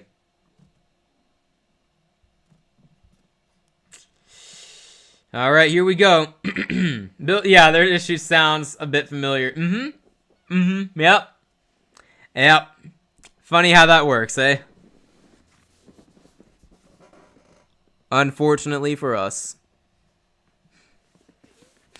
All right, we got kickoff here. Chicago. They got to score a touchdown. 2:15 on the clock. All 3 timeouts. What have they got? Again, I feel so bad for anyone who was busy tonight and missed this masterpiece. I'm genuinely so sorry for anyone who missed this.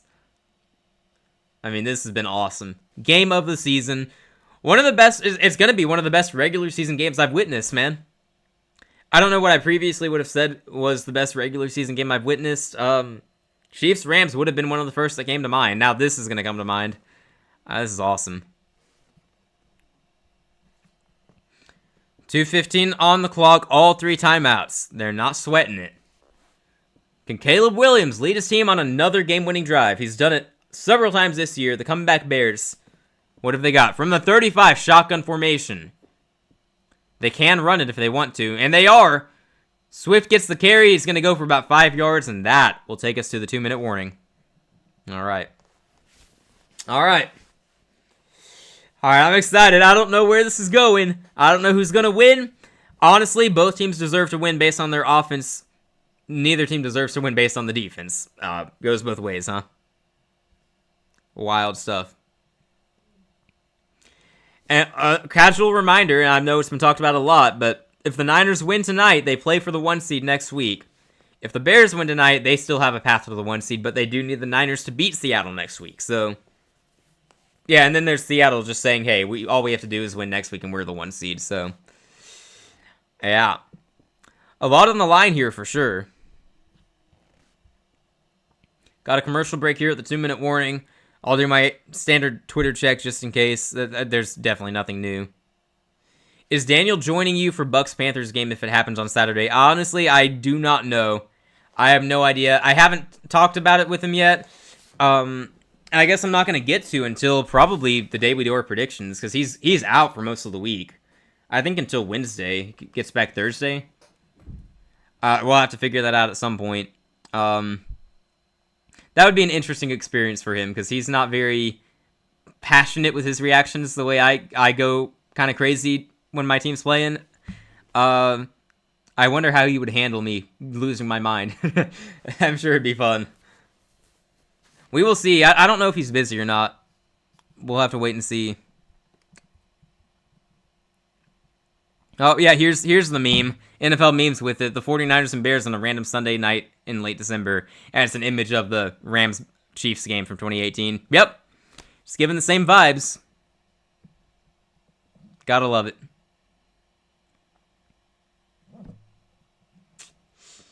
Alrighty. I don't see anything interesting on Twitter. That's too bad, because I don't really have anything else to do to pass the time here. I'm just waiting. I'm just waiting with the rest of you here. Let's get back to action.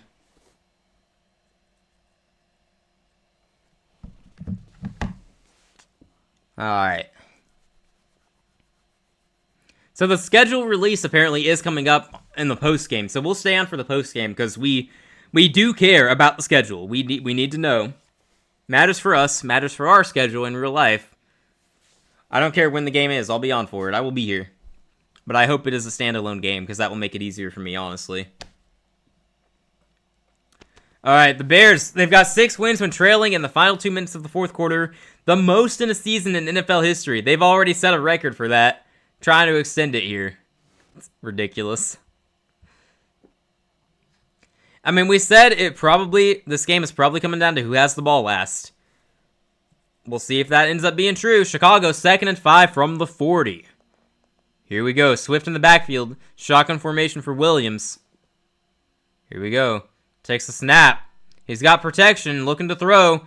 Gets rid of it. It is thrown at the feet of Swift. Incomplete. We got 3rd and 5. Oh, hold up. We got a flag. Ugly yellow on the far side of the field, apparently.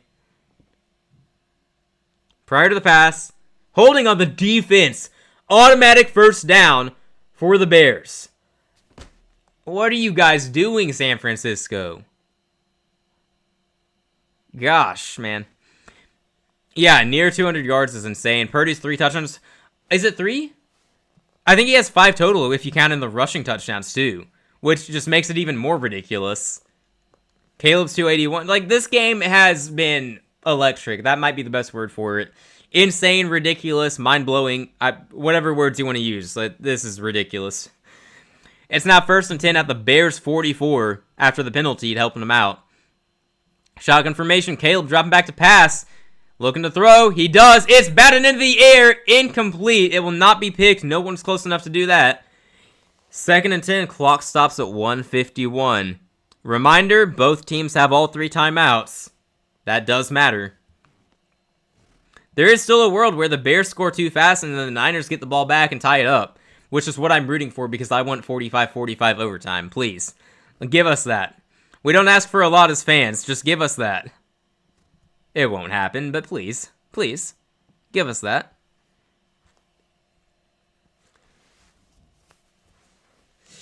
All right, here we go. 2nd and 5. Just passing. So okay, gotcha.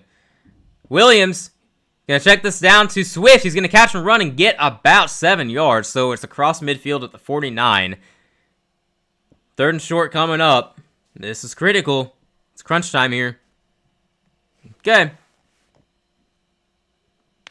Some substitutions for the Niners, it looks like. Loveland out there. I'd be looking for Loveland on 3rd and 4.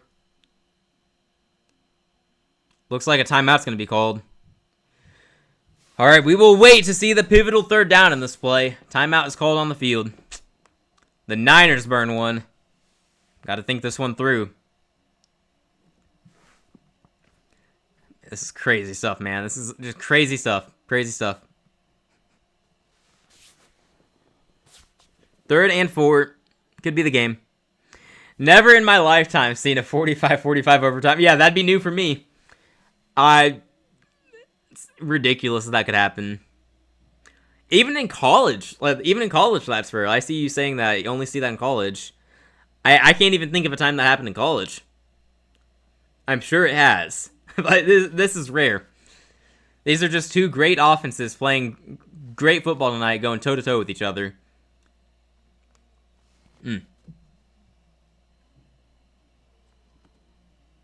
Alright, here we go.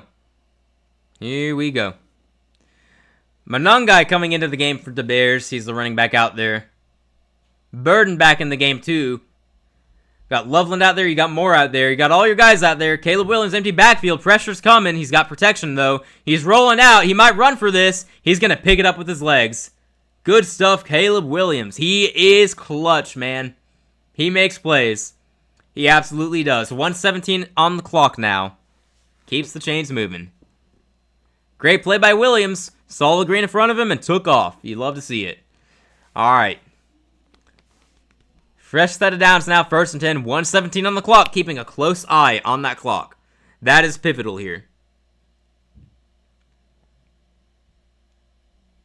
They got plenty of time, as the announcer's saying right now. I wouldn't be in a big rush here, but also, most important thing here is that you do score the touchdown. So if you have to do it immediately, so be it. Williams gets this one out. Loveland drops it. Would have been good for about 5 yards at least. Couldn't hold on, though. That's a shocker. I don't know about that. Okay, then. All right. Clock is stopped at 1:13. Again, the Bears have all 3 timeouts. San Francisco down to 2. which does come into play later if they get a chance to tie it up if the Bears score. 2nd and 10 now. Shotgun formation. Caleb, come on. What have you got? What have you got? Dropping back to pass. He throws. It is just a miss. Looking for Cole Kmet at the 30. Could not connect. We got 3rd and 10. Please don't end like this. Please convert. I don't want it to end like this. 3rd and 10, 4th and 10, turnover and downs. Please tell me that's not in the script. Come on now. 3rd and 10. 1:09 on the clock, all 3 timeouts. They could burn one right here if they want to, just to think up a play. They're at the 45. Here we go. Shotgun formation. Burden in motion. Williams takes the snap, dropping back to pass. He throws to Burden, who makes a guy miss. He's going to get the first down. Down around the 30-yard line, Luther Burden having himself one heck of a night. Breakout game for the rookie out of Missouri. Good grief, man. Gosh. And we're under 50 seconds now. Time's a ticking. Ball at the 31.5-yard line. Williams, shotgun formation. Takes the snap, dropping back to pass. He throws. It's a short pass completed for about 6 yards. That's Burden again. Gosh, man. Luther Burden is balling out tonight. It's ridiculous. Clock stops at 39 seconds as they burn their first of 3 timeouts. What a play on the conversion by Luther Burden. Makes a guy miss so that it's not going to be 4th down. Yeah, they're going for a win here. Yeah, absolutely. Ben Johnson knows what he's doing with clock management, too. He's not going to leave any time for San Francisco. If he does, they're lucky. Cannot imagine that he does, though. Man.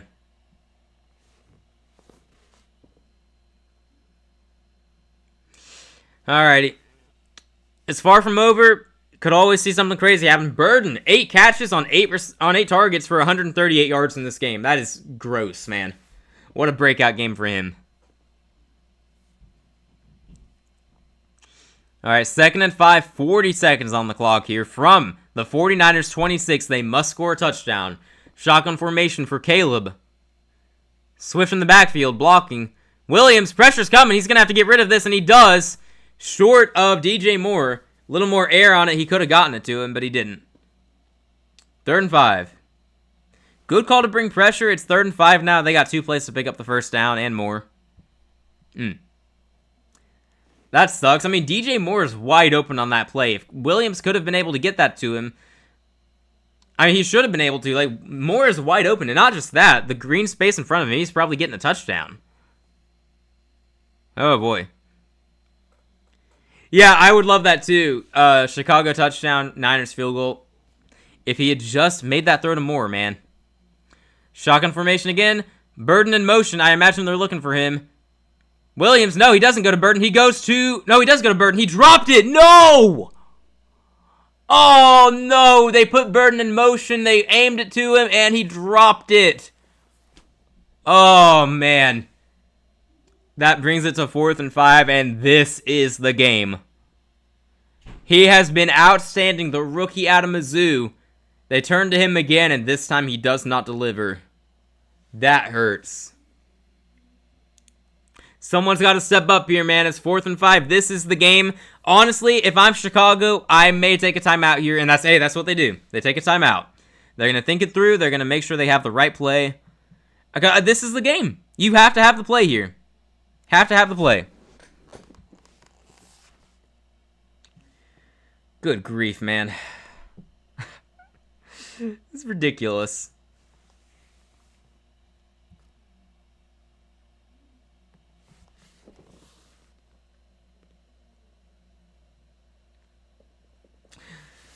So for what it's worth, we have 33 seconds on the clock. Obviously, does not matter if they cannot convert here. This is the game. It is over if they do not pick up the first down here. They can. They've shown that they are clutch. They've shown the ability to convert on these 4th and medium situations. They've done it numerous times. Ben Johnson, you got to have your play call here. You got to have one call you go with here. It's got to work. You must have it. This is the game. All your guys out there, Kmet, Loveland, both on the right side. Moore, I'm sure Burden's out there. Haven't seen him yet. Shotgun formation. The Niners are showing pressure. It looks like they're going to bring 6. We'll see who drops back into coverage, though. They only bring 4. Williams throws. It's wide open. Colston Loveland with the catch. Gets down inside the 15. Bro, 49ers defense, what are you doing? The game is on the line. You leave Loveland wide open. Wow. The Bears get the first down, and they burn the final timeout with 25 seconds on the clock. Unbelievable. God, good grief. I mean, like, Loveland's just wide open. I don't know what the Niners were doing there. Like, he just ran a route and then shifted over to his left, found soft space in the coverage. Looked like it was zoned for San Francisco. Ugh. And great execution by Williams. Great job by Loveland. 26 seconds now. No timeouts, though, so they do have to be careful. At this point, you score as fast as you can. Like, you don't care about the clock as much. You gotta score. Gotta score. That is the most important thing here. Cannot take a sack. You can't run it. You can't go down in bounds. You gotta go fast. The ball at the 13-yard line of San Francisco. Here we go, guys. Here we go. Caleb dropping back to pass. He's gonna no, he's on the run. He's gonna throw into the end zone. It's the throwaway, though. Incomplete. Oof. 21 seconds now. Good grief. Man, these guys got to be so tired. They look absolutely gassed right now.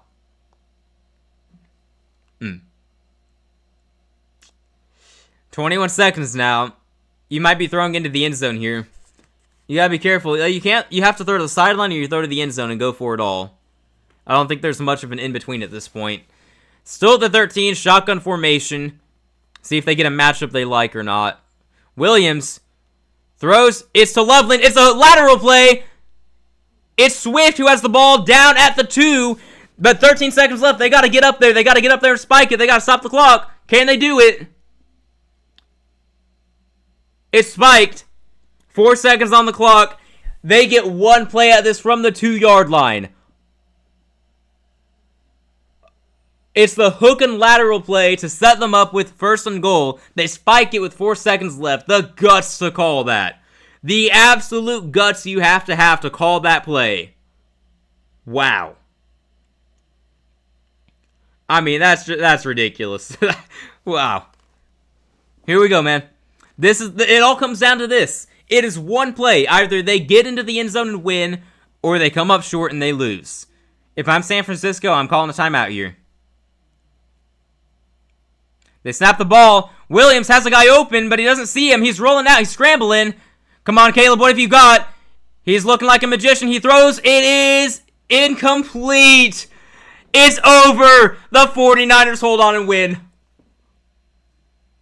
Oh my gosh. He had the guy open to the left early on, but pressure came. He couldn't find him. The 49ers defense comes up with the stop at the very end. Holy crap, man. What a game. This has to be the best game this season. One of the best games we've ever seen. And oh no, Burden, the rookie, looks like he's hurt. Wow. I'm sad that it's over. That's such a good game, and we got the dramatic ending too. What a game. And that sets up a winner-take-all Sunday Night Football, probably, showdown. San Francisco and Seattle playing for the 1 seed. Chicago, you guys played your hearts out. That was awesome. I hope you guys get a rematch in the playoffs. What a game. That was ridiculous. Gosh, man.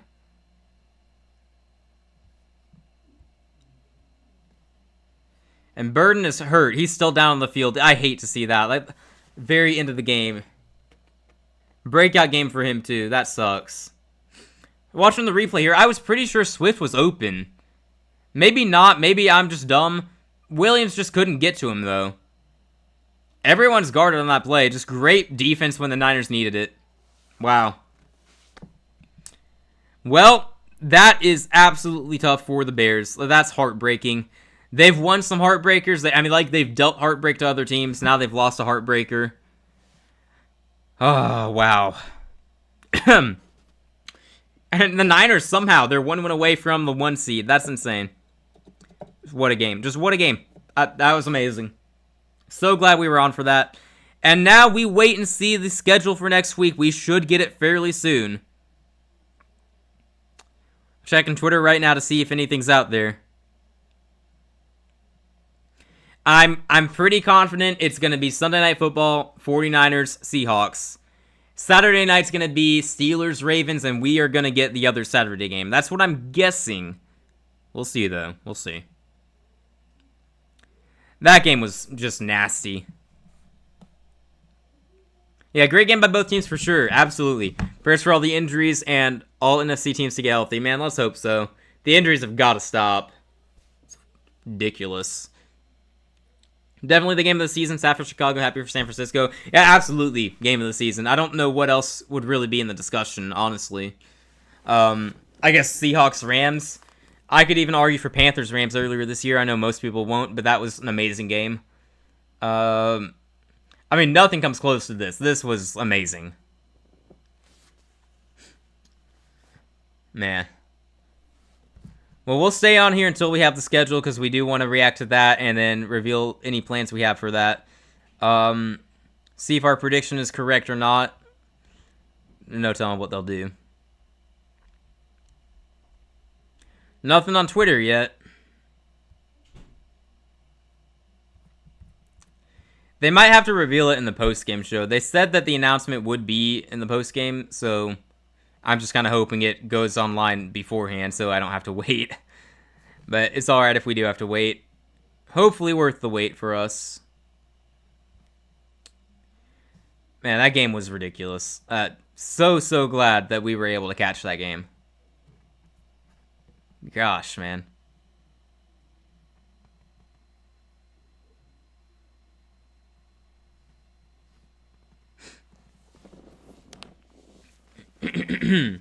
Alright. This might have happened before, just haven't seen it. Yeah. I don't know. I don't think anything quite like this has happened yet. I mean, you had the back and forth, all touchdowns. Tied at 7, tied at 14, tied at 21, tied at 28, tied at 35. That had never happened in the NFL, at least. College, definitely, I'm sure. But good grief. Just waiting for the schedule now. Come on, NFL. Let's have the schedule. Let's get it. Panthers fans want to know. When do we play? When have we got Tampa? I'm ready, man.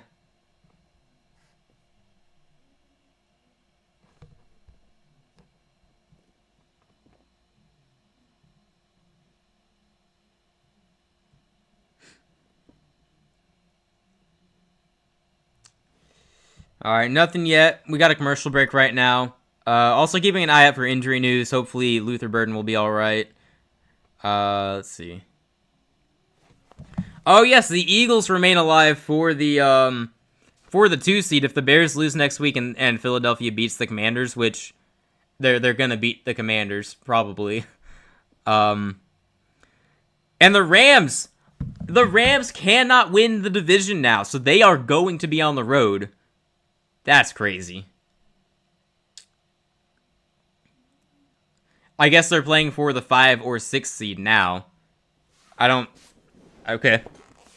I guess they would probably, in their minds, they probably prefer the 5 seed, huh? To play the NFC South champion.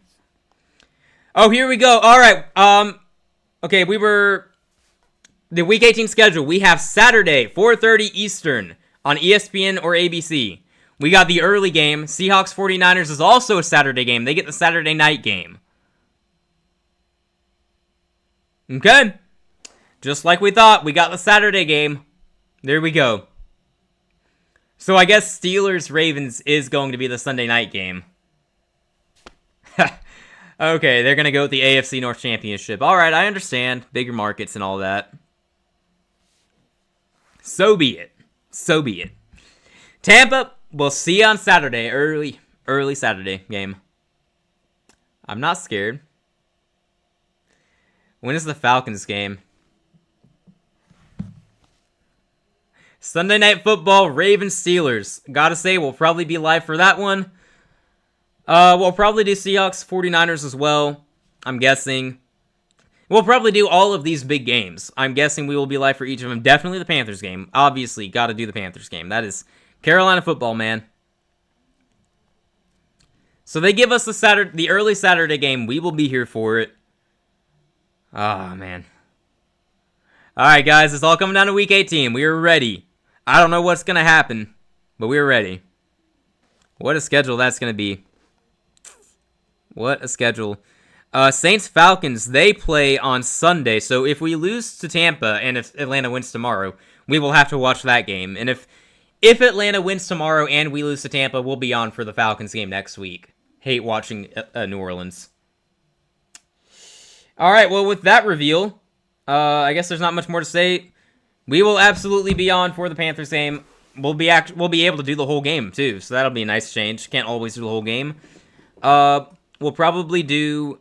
I'll have to confirm with Daniel, but we'll probably do Saturday Night Football. My guess is I'll solo the Panthers game, and we'll both do the Saturday night game, Seahawks 49ers. We'll definitely do the Sunday game, and from there, it's time for the playoffs. So, all right, we'll take it. It's nice to be playing a game that is that important. We get our own time slot. I think that's really cool. We've come a long way to even be in that spot. Hopefully, it's a good thing and not a bad thing for us. But all right, it's been a fun stream.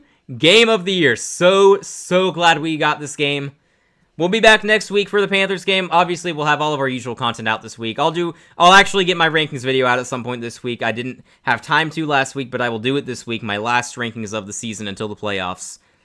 We'll do our predictions. Those will be out later this week, probably on Thursday or Friday. Might do some college football stuff because we got college football games this week. We got playoff games this weekend, so I'll probably try to do college football playoff predictions soon, actually. Maybe tomorrow or the day after. But yeah, we got stuff coming out. College football, NFL football, it's all coming down to the wire. What a time, man. Thank you for hanging out, you guys. Joel, Steve, you guys have been fun. Great to have some company here enjoying this game. Sudoku was here for a while. Appreciate you guys. Been a lot of fun. So glad we did this. This was a great game. Best of the season. We'll be back. Next live stream is probably on Saturday for the Panthers game.